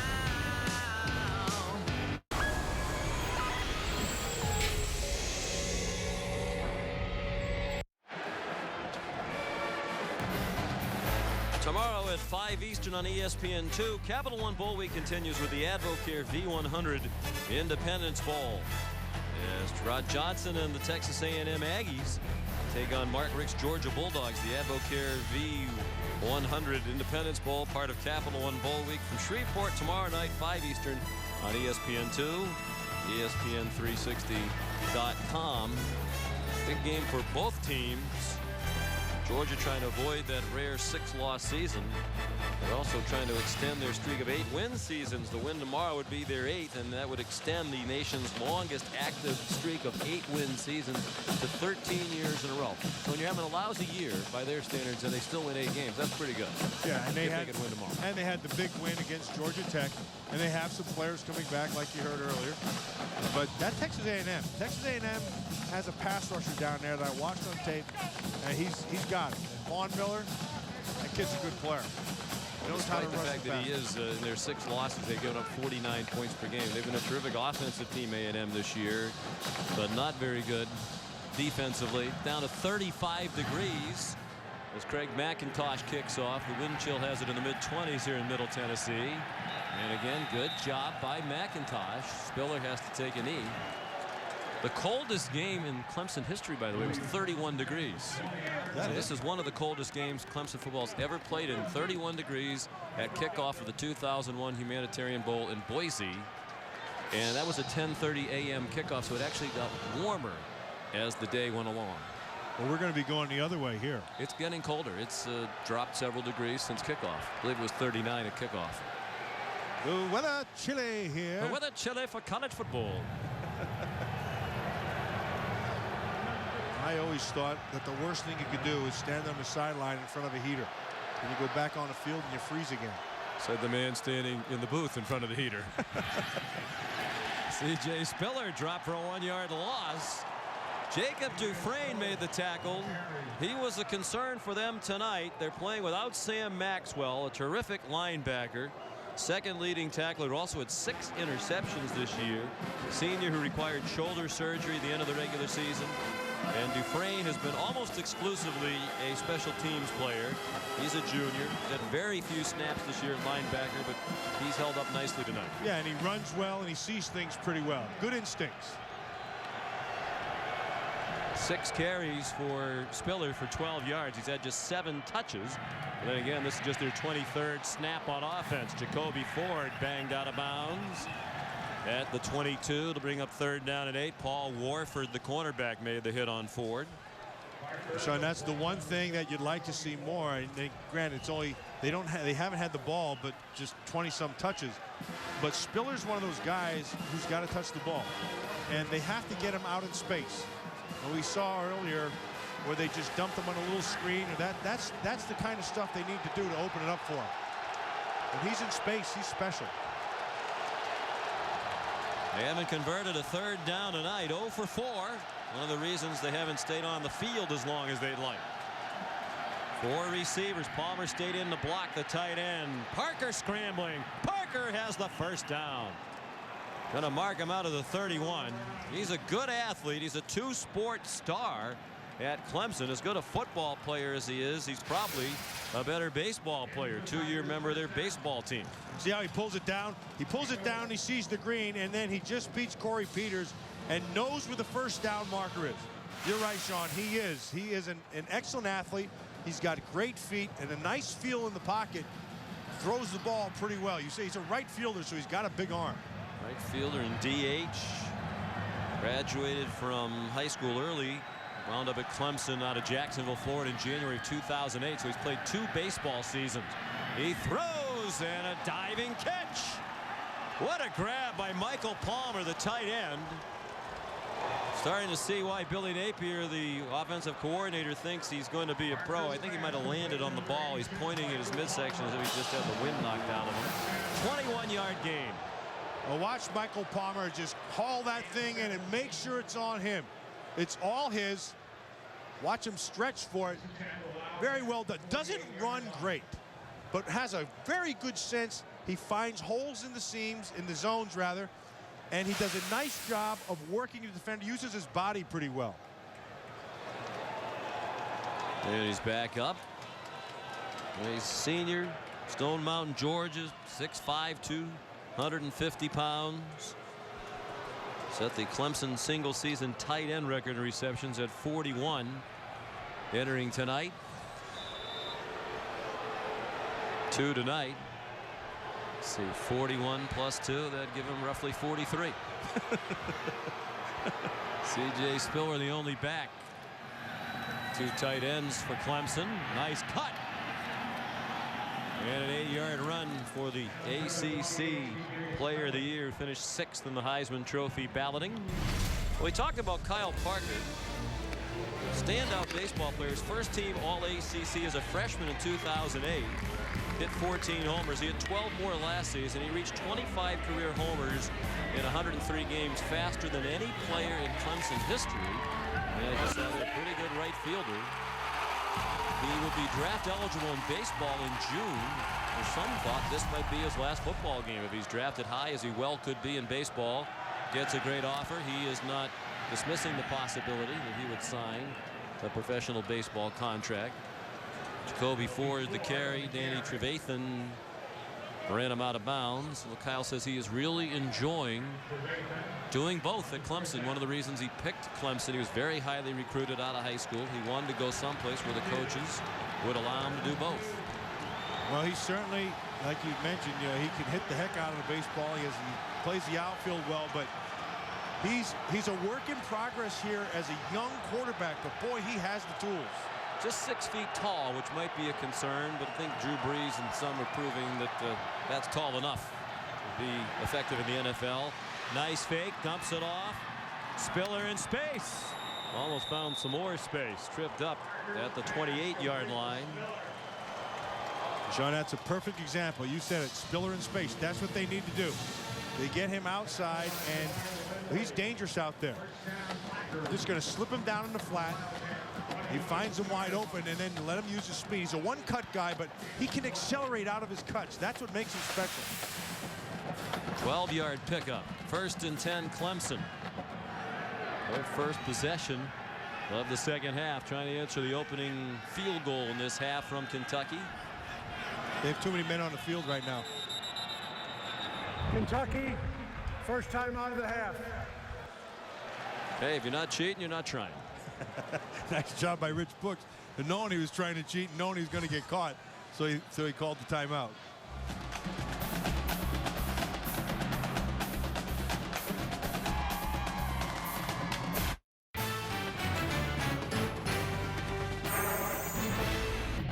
ESPN's College Football, the Gaylord Hotel's Music City Bowl, is brought to you by Franklin American Mortgage Company, lending you depend on.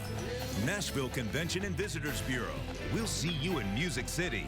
And Allstate, proud sponsor of college football in the Allstate Sugar Bowl. Are you in good hands? So many great spots to relax and enjoy country music talent in this city. Tootsie's Orchid Lounge is one of them. Many country greats got their start playing at Tootsie's. Willie Nelson, Waylon Jennings, Patsy Cline, Mel Tillis, Chris Christopherson among them. Sean McDonough, Matt Millen, Holly Rowe in chilly Nashville, Tennessee, the Music City Bowl. Clemson driving here in the third quarter. They have a 1-point lead. 1st and 10 from the Kentucky 28. Andre Ellington in at running back, and he got tripped up. Taylor Wyndham made the tackle.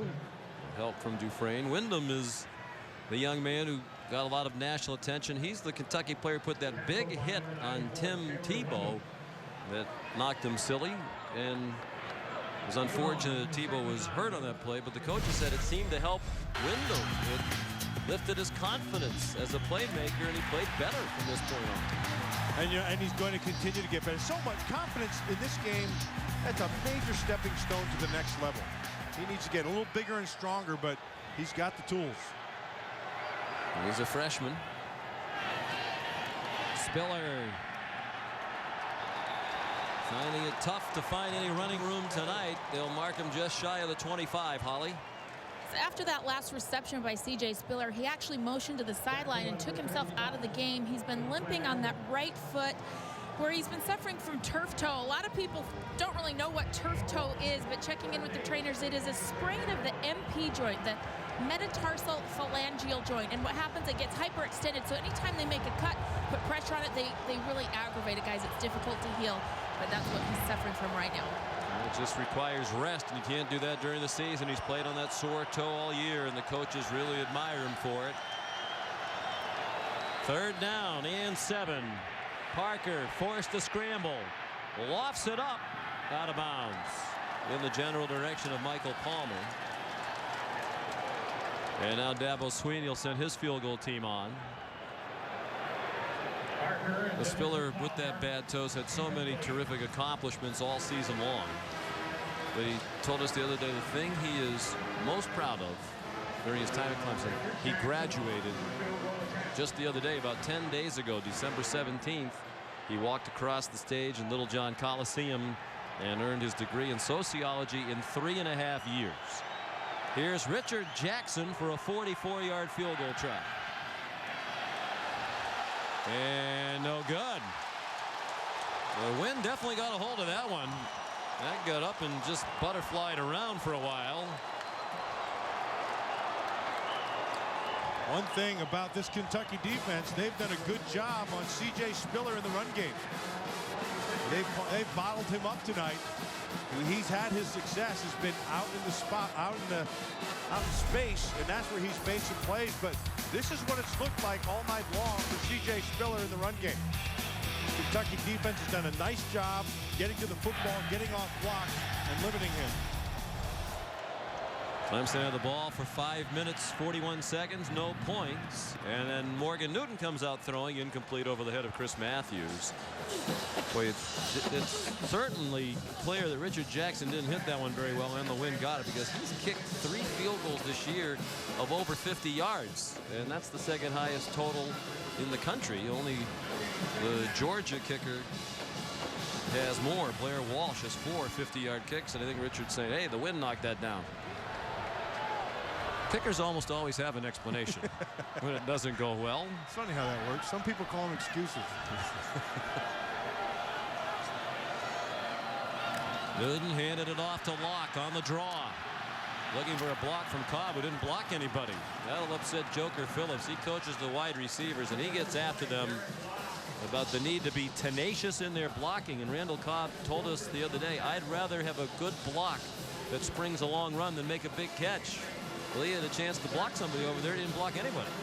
Yeah, and then you just saw Locke just take that speed and get outside, because when you're going to block for this guy, you got to get on him quick, because he's going to get to you quick. Another third down, third and 2, about 1.5.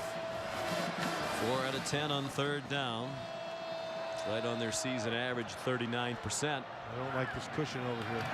Cobb goes into the Wildcat, got tripped up, but managed to stay on his feet and get the first down. Kevin Alexander finally tackled him. It's the 9th carry for Cobb. He's been quiet as a receiver, but he's been an active ball carrier out of the Wildcat. Well, he said we'd get 8 to 10 or so, and he's right there, and we'll see more of that. They've had some success with Cobb. He's probably their best pure runner. He runs well inside and outside, and we're going to see more of it right here. And one of these times he's going to raise up and throw it. From Alcoa, Tennessee, right outside of Knoxville, Tennessee. Grew up a Tennessee Volunteer fan. That throw is low.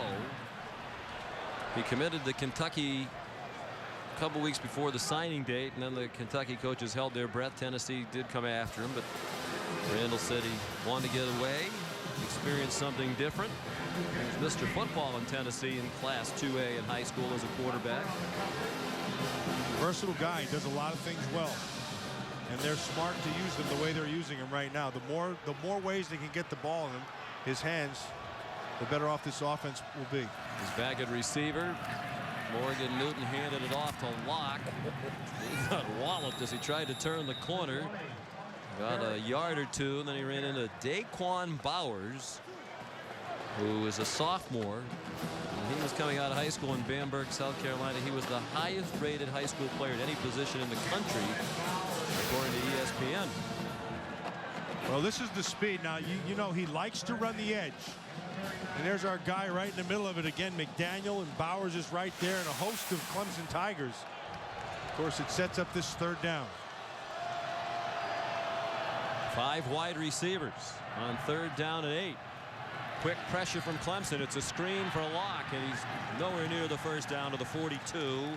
Jeremy Campbell able to stop him there. And Kentucky will punt, down by a point as we near 2 minutes left in the third quarter.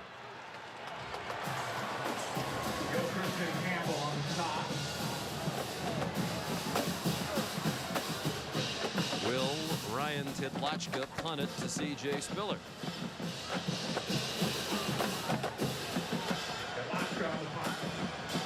Spiller has a punt return for a touchdown this year in addition to his 4 kickoff returns.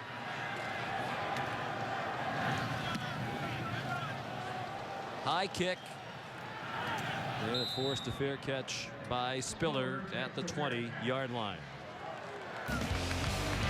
38-yard punt, no return.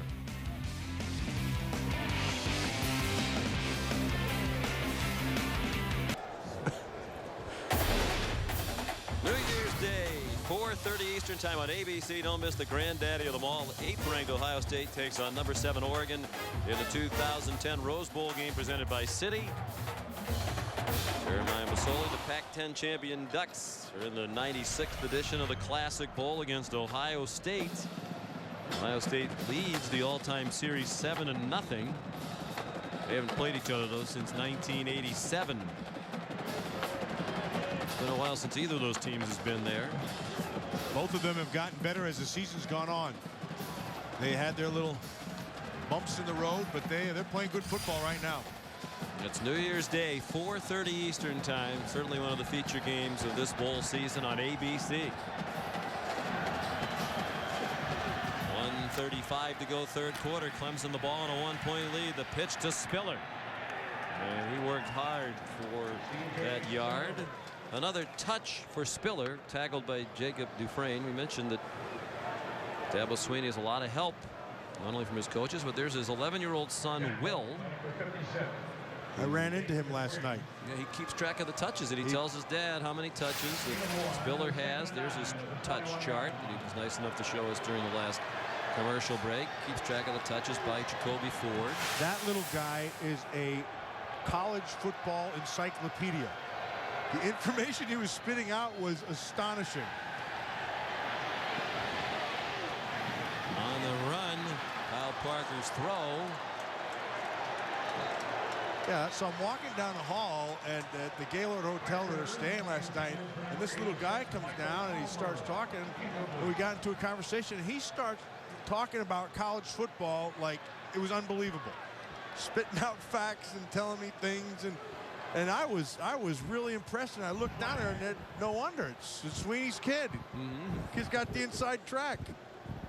There's a flag down. That pass is intended for Michael Palmer with Calvin Harrison in coverage. Number 55 on the offense. Penalty is declined. Third down. The freshman center Dalton Freeman has had an excellent year. One of those changes they made after the 2-3 start was to get Freeman in the starting lineup. He wound up being a freshman All-American. Yeah, he's a good player, and he's going to have to be a good player right here. And there's a big third down for him right here.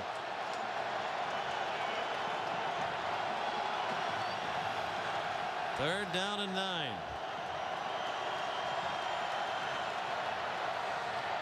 Parker out of the gun.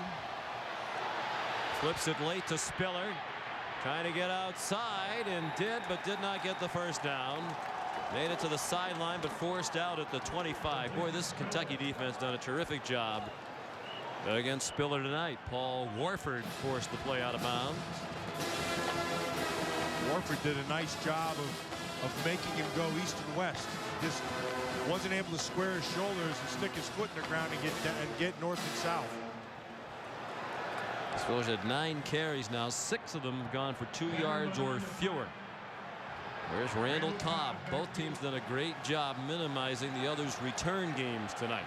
Good kickoffs and good punts. Dawson Zimmerman took too much time. Or did he? Dennis Hennigan wants to talk to the back judge who threw the flag. That's Keith Parham. Dabo Swinney's talking to the linesman down here, trying to make his point. There is no penalty for delay of game. You think Will keeps track of how many times Dad yells at the officials? Now it's Rich Brooks' turn.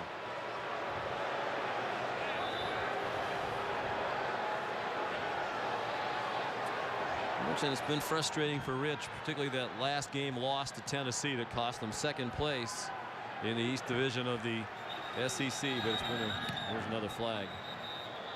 There's also been a season of a lot of great firsts. Kentucky, Timeout called second by timeout Kentucky. of the half. They beat Auburn for the first time since 1966. They won at Georgia for the first time since 1977. They won 3 SEC road games for the first time since 1977. Those things made Rich Brooks happy. These recent developments involving the officials have not been a very well officiated game by this Big East crew. Yeah, it really has. It's been well officiated. There's something going on down there he wasn't thrilled about, which is why he called that timeout. And it leaves them with only one. They had to burn one earlier when they had too many men on the field on defense. Dennis Hennigan, the referee, he's solid. He always winds up in a lot of big ball Reset the games. game clock to 2 seconds. I think maybe Rich called that timeout if the clock was running, and I wasn't paying attention to whether it was running or stopped, because he wants the puck to go in this direction. Exactly. Because we saw the reaction of the field goal in this wind. Randy Sanders, who has the offensive coordinator title there in the background, longtime assistant at Tennessee. I'll be punting to the versatile Cobb, who's been doing everything here tonight.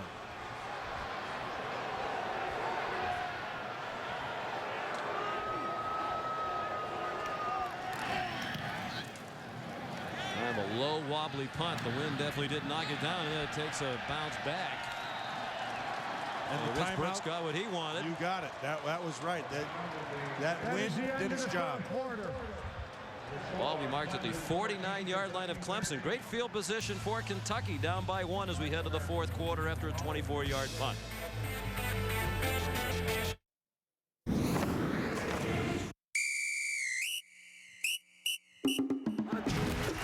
Ladies and gentlemen, you have just witnessed sports history being made.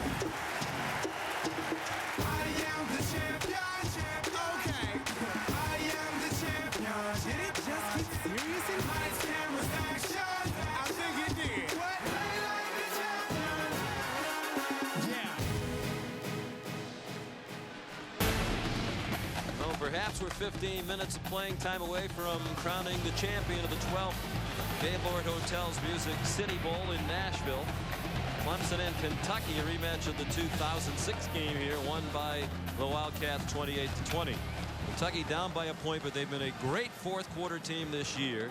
87-34 the margin in the fourth quarter for the Cats this season, dating back to 2006. Over the last 43 games, they've come back to win in the fourth quarter 12 times. On 1st and 10 from the Clemson 49, Randall Cobb kept it and got smothered by Cavell Connor, who's played a heck of a game here tonight, as has DeAndre McDaniel, who's was right there in the mix again. But Cavell Connor, he's played well all night long, and he's been involved in the pass game. He's gotten pressure on the quarterback, and he's made tackles from sideline to sideline. Very active tonight. Kevin Steele had a nice thing to say about him. He said he might have a bad play, but he doesn't have a bad series. He doesn't have a bad game. Locke looks like he's setting up to throw it, but did not, and it's going to be a loss back into Clemson territory at the 47. Chased by Kevin Alexander. Alexander made the tackle, but the play was made by DeAndre McDaniel. Again, he set the edge. He forced him to go sideways, and then the tackle's made by Alexander. You're going to watch it. He's just going to come out of the secondary. Here he comes. He's going to drop down, and he's going to force this thing to stay wide. See, he's going this way. And as long as he's going that way, he's not gaining ground. And he forces that, and then the tight edge, and Alexander makes the play. 12 tackles for McDaniel. He's a junior. We spoke to him the other day. Said he hadn't decided yet whether he's going to come back for his senior year. He might be getting the attention of some NFL folks tonight. Newton's throws way too high. Over the head of LaRod King. And a 3-and-out for Kentucky after they had wonderful field position at the Clemson 49 to start the drive after that short Clemson punt. Yeah, so they waste the timeout, and the good decision by Rich Brooks to use the wind against them, and they get the desired field position, but the Clemson Tiger defense comes up and stuffs them right here. Tedlochka now will be punting into that wind. At the start of the game, the breeze was blowing between 7 and 12 miles per hour. We're having wind gusts right now here at LP Field of up to 23 miles per hour. Temperature down to 34 degrees. He kicks that one straight up in the air. Wind or no wind, that was going to be a horrible punt. And that could be picked up and returned easily, and no penalty if it was the fumble. It looked like it was Tidlachka who ran after it. With such a bad punt, he said, I have to make this go further somehow. I'm going to run down and headbutt it. Rich Brooks didn't like any of it. Tidlachka, Gesundheit. 14-yard punt. All right, Reese, thank you. We had to look at that Georgia team against Georgia Tech. And they were impressive in the regular season finale. Not impressive, that punt by Tidlachka. 14 yards, so Clemson with its best starting field position of the night, and the wind at their backs from their own 38. It's a 1-point lead for Clemson. Opening moments of the fourth quarter. Spiller to the 44. Well, Tidlachka knew immediately it wasn't going to be a very good punt. He went charging after it. I don't know what he intended to do when he got there. Yeah, he missed it, and then it comes back at him. And then he tries to push the thing forward, which doesn't make Rich Brooks a happy camper. And so he lets him know, but I want you to watch this guy right back there. See, he said, uh-oh, the big guy is not too happy. Let me go and hide behind this other guy.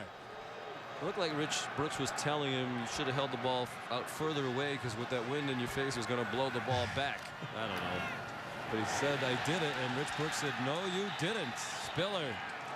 I don't hear We're going to mark his forward progress stopped back at the 38-yard line, so that's a loss on the play of 5, and it'll bring up 3rd down and 10. Mark Crawford the play for Kentucky.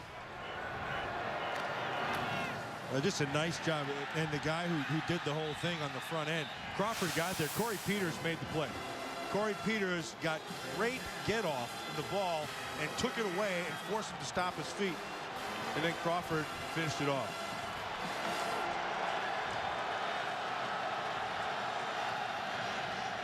Wide receiver spread the formation now. 5 wides for Kyle Parker. Under pressure. Throws it up and has a man. Palmer, the tight end, has it go off his hands and incomplete. He was behind everybody. That's what you do. Guys who are short go long. Parker does the right thing, does the athletic thing, and gets outside the pocket. And then eyes go down the field. Tight end gets behind everybody. You just got to make that catch. He's got to lay out. Good effort. Finding him, just not bringing down. Boy, Parker, such a good athlete. That's a good-looking throw on the run to his left as a right-handed thrower. So let's see if the punting adventures continue now. Dawson Zimmerman. Wind should be helping him, and it does. Nice kick. Randall Cobb. Apparently no fair catch. And they pile on top of him at the 12. Byron Maxwell down there in coverage for the Tigers. New Year's Day, 4:30 Eastern on ABC. It's the granddaddy of them all. Ohio State and Oregon in the 2010 Rose Bowl game presented by Citi. Terrell Pryor, the Big Ten champion Buckeyes, take on Jeremiah Masoli. And the champions of the Pac-10, the Oregon Ducks. The 96th edition of the Classic Bowl. Ohio State and Oregon presented by Citi. New Year's Day, 4:30 Eastern on ABC. Boy, Masoli's playing good football, isn't he? He is. That team, that's just a good football team. Very well coached football team. And Rich Brooks, the man who turned that Oregon program around, and Mike Bellotti continued it, and now a smooth handoff. There's a fumble! Fumble by Gene McCaskill, and Clemson has it. First turnover of the game for either team. Cavell Connor knocked it out. Jarvis Jenkins recovered.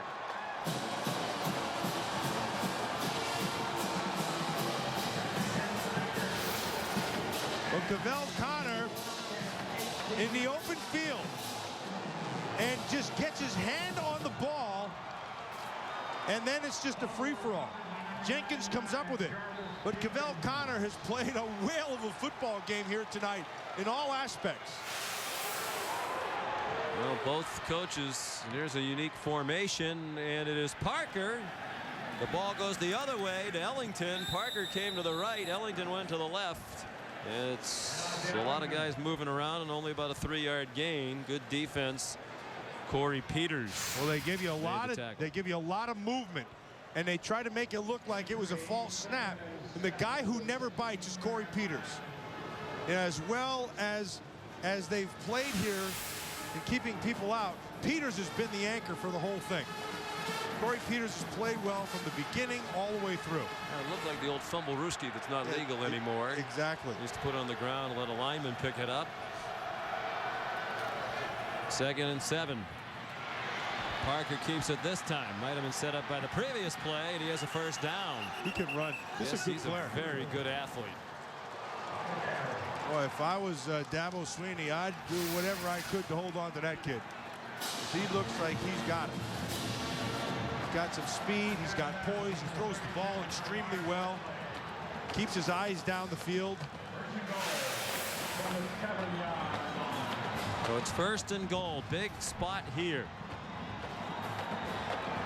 Kentucky will try to force a field goal try with 10.5 to go. High formation.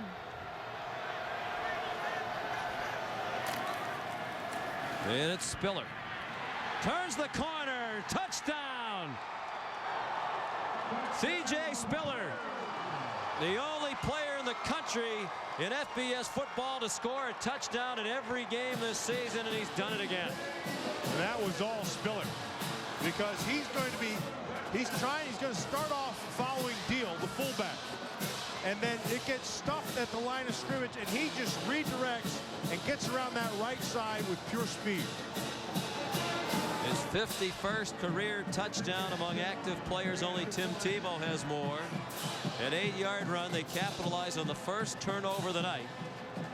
Both coaches talked about the importance of avoiding turnovers. They've done that well on this windy and chilly night. But McCaskill coughed it up, and Clemson responded quickly. Ricky Lumpkin being helped off the field for Kentucky. Watch Deal, 17. He makes his break, and you see how everybody's sitting in the hole. Now he just redirects, gets to the outside, and that's just pure speed. It's also a Clemson record, 14 straight games with at least 1 touchdown. Coming in tonight, Spiller shared that Clemson record with Travis Zachary. Sean, Dwayne Allen, the other tight end, did a nice job of setting the edge, which allowed Spiller to be able to get that edge. Richard Jackson the extra point, and it's an 8-point lead for Clemson. Spiller and the other seniors for Clemson looking for their first bowl win in their last chance. What are the chances the offers being answers? What a God that you of all the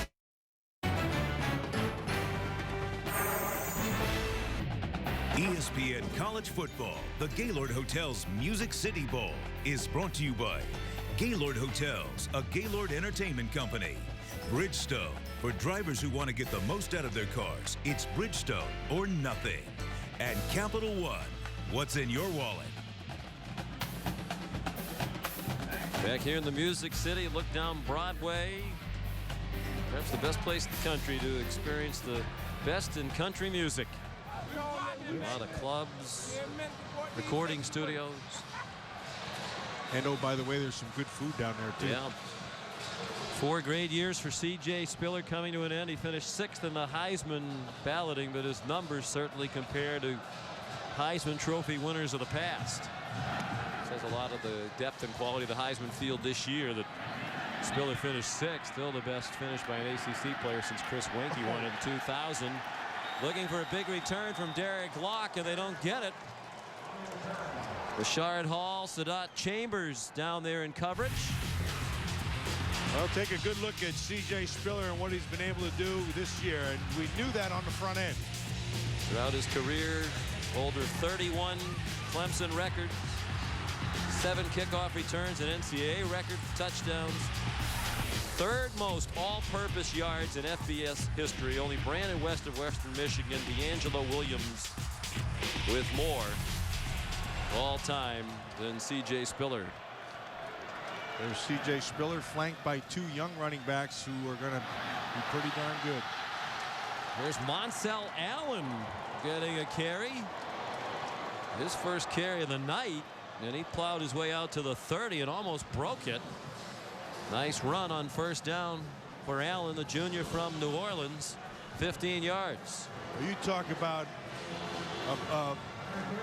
what you call it? What you call the deal? Butcher ball, knives, or whatever that stuff is. Ball of butcher knives. That's this guy right here. 5'7", close to 230 pounds, and that's an inside runner and hard to find. And getting the call here late. He's a good back. Rushed for over 200 yards this season. Young man who's originally from New Orleans. DeAndre McDaniel, another tackle. And Allen, like so many, was displaced. His family lost their home to Katrina. They first went to Houston. Couldn't make a go of it there. They took a bus to Charlotte, North Carolina, with the help of some people they barely knew. Got their lives back on track. He wound up going to high school in Charlotte. Morgan Newton, play action faked, and nowhere to throw it. Managed to make it a gain of a couple. But here's a key third down for Kentucky now. Down by 8, 9 minutes to go. And looking at third down and 4. Just one score away in a 2-point conversion. Second half here, they've really not gotten on track. First half, they moved the football a little bit better than they did here.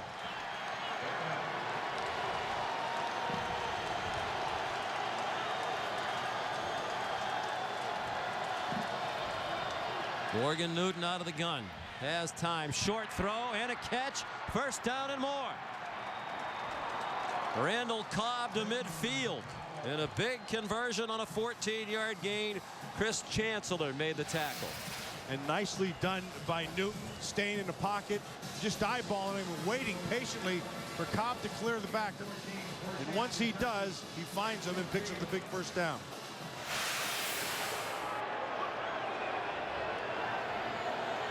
Just one timeout left for Kentucky. Newton might be changing the play. 3 wide receivers on 1st and 10 from the 50. And the handoff to Locke. He got 2, and that's all. Brandon Thompson, who's had a nice game, sophomore out of Thomasville, Georgia, in the middle of that defensive line. You know, the 2 inside tackles, Jenkins and Thompson, both have played pretty well here tonight on the inside. They really, Kentucky has not had great success running the inside until you brought in the little guy, that Monsell Allen. But they've been primarily trying to get Locke on the edge the whole night. Gain of a yard for Locke. He stays in the block for Newton, who needs the help. Newton got away, needs more help, gets away again, and lunges to the 43. Great individual effort by Morgan Newton, the freshman quarterback. Makes it another manageable third down, 3rd and 3 upcoming. Strength. That's what he has. And he has his eyes down. You see Thompson just about had him there. And then Cavell Connor has his shot at him. And inevitably he goes down to set up this 3rd down. But that's a strong runner. Might be 4-down territory with 7 minutes to go. Newton's going to throw it. Another short throw, and it's dropped by Cobb. Good throw by Newton, and their best receiver dropped the ball. Second drop of the night with the sophomore Cobb. And it's not going to be 4-down territory. Some of the fans booing Rich Brooks as the punting unit comes out. Well, 45 Hawkins was standing right there in his face, but that ball needed to be caught. And Cobb's a good enough player to make that play.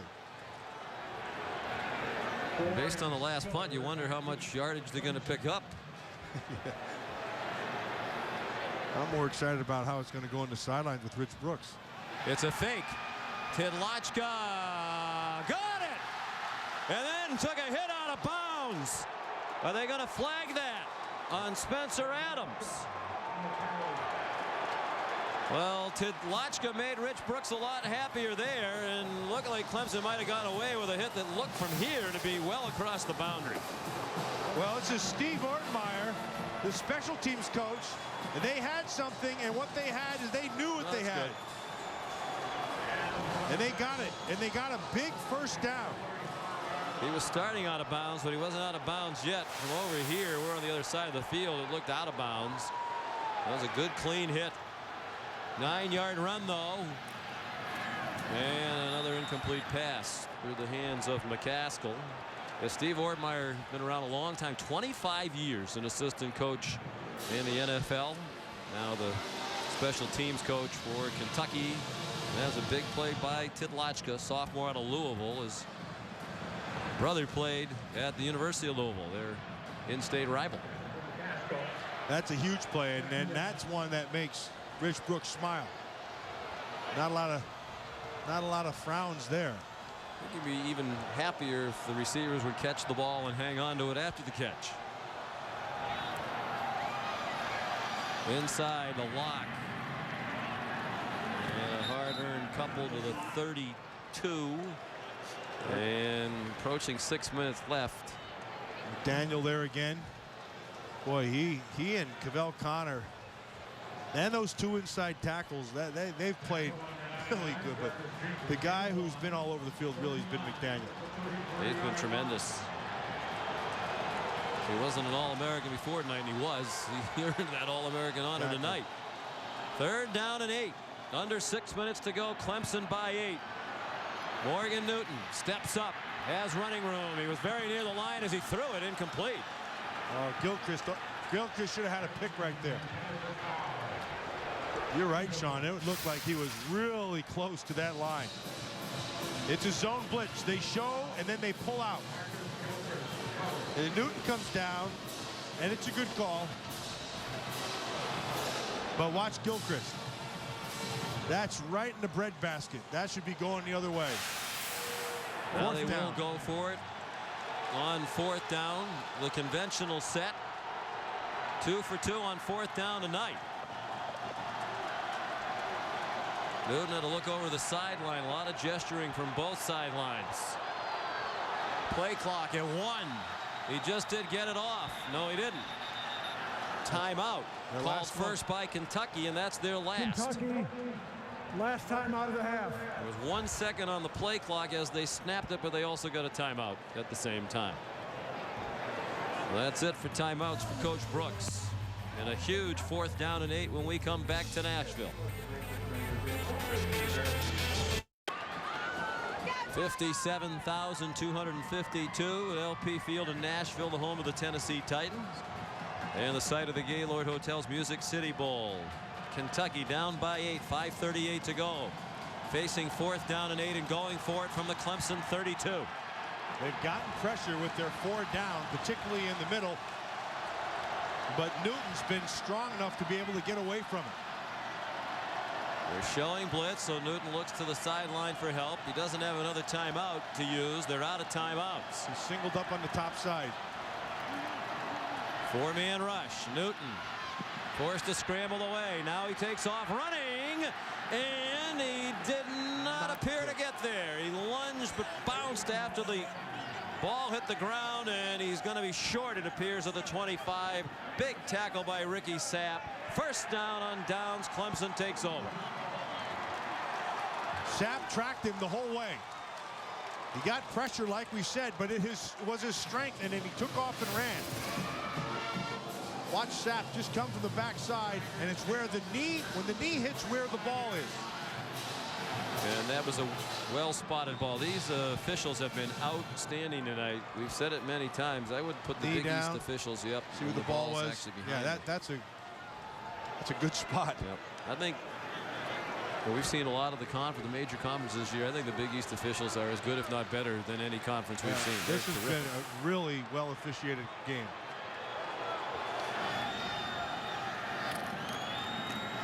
C.J. Spiller was one ankle tackle away from breaking it. Paul Warford tripped him up. Spiller, the holder of 31 Clemson records, said all he wanted on his final night in that uniform was a bowl victory for the first time in his career, and he's inching closer to it. He presses the hole, and then he has Harrison 33 to beat, which he does, and then it's speed. And if Warford doesn't get that ankle right there, he was gone.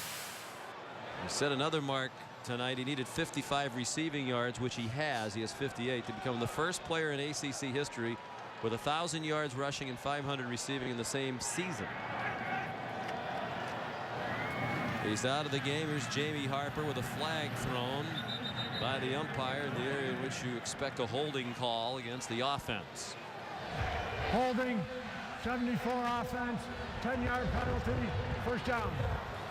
Antoine McLean, the right guard. Tomorrow night, ESPN's Monday Night Football. Brett Favre, Adrian Peterson, and those Minnesota Vikings head to Soldier Field to take on Jay Cutler and the Chicago Bears. Great rivalry. Tomorrow night, 8:30 Eastern, ESPN's Monday Night Football. It starts with Monday Night Countdown served by Applebee's at 7 Eastern Time. Bears are disappointed in their season, but they always play Minnesota very well. It's one of those rivalry games like you mentioned, and you never underestimate the power of a rivalry. And the Vikings need to get it back in gear heading toward the playoffs. Big penalty, 1st and 20 now. Spiller back in. Spiller to the right. You know, he's 195 pounds, and Dabo Swinney said, you know, he's rock solid 195, but with an eye toward the next level. He can get to 205, 210, still carry and run like the wind. He has never really been through a full season, an off season of a college football weightlifting program because he's been a track athlete in the off seasons. And at the next level, he will be a full-time football player, and he will be a full-time weight room guy. But what I like about him, he's not a track guy who happens to be playing football. He's a football player who happens to also dabble in track. Read it to us. He almost transferred out of Clemson after his freshman year after the loss to Kentucky here. He's glad he stayed, and so are the great Tiger fans. Get the pleasure of watching him carry the ball in that purple and orange for 3.5 more minutes. A big first down for Clemson to the Kentucky 46. 15-yard run.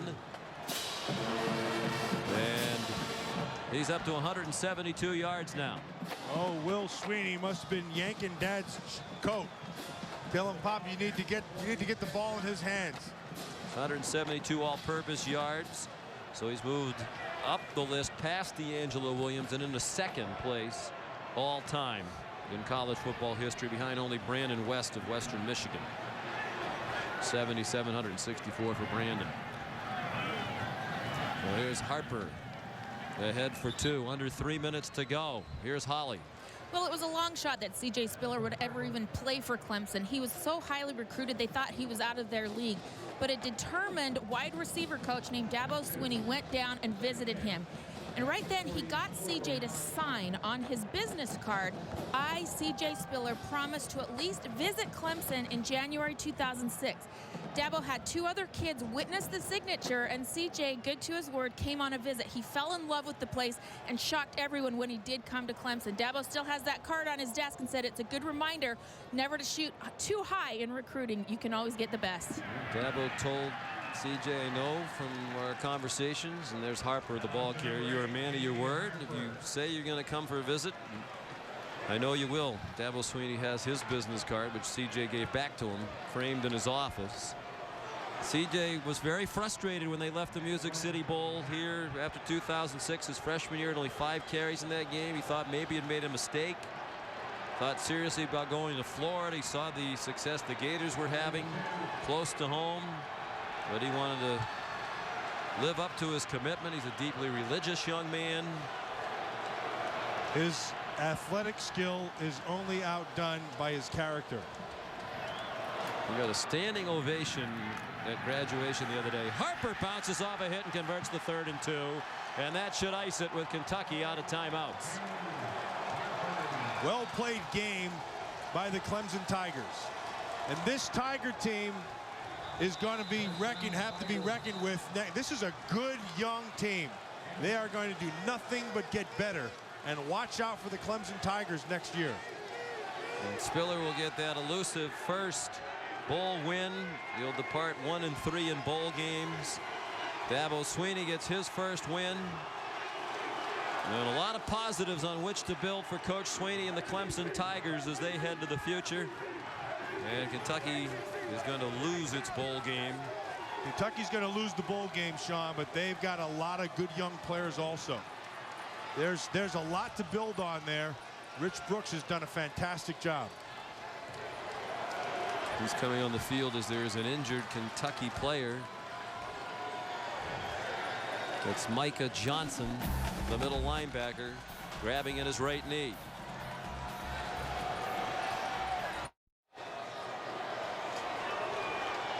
Time for our Capital One Bowl preview. We preview the matchup between Penn State and LSU in the Capital One Bowl, January 1st at 1 Eastern on ABC. Just the second meeting all time, and LSU is trying to stay perfect in bowl games under Les Miles as Joe Paterno coaches in his 36th, adding to his FBS record. The Capital One Bowl, January 1st, 1 Eastern time on ABC. The celebration is getting pretty wild on that Clemson sideline. They just hit Dabo with the Gatorade bucket. Yeah, I was watching that. They were stalking him for a good, I'd say 5 or 6 minutes, just trying to set him up. And then they finally got the dump on him. Meanwhile, Micah Johnson was helped off, favoring his right knee. What a shame it would be if he suffered a serious injury with under a minute and a half to go in his career. The crowd has been chanting CJ, CJ during the break, honoring the great CJ Spiller. Next time we see him, it'll be in the NFL. And you'll be able to watch a lot of him. He's got a bright future in the National Football League. He's got a skill set that'll be exploited, and it'll be fun to watch. Clemson holds the ball for the final 5.5 minutes.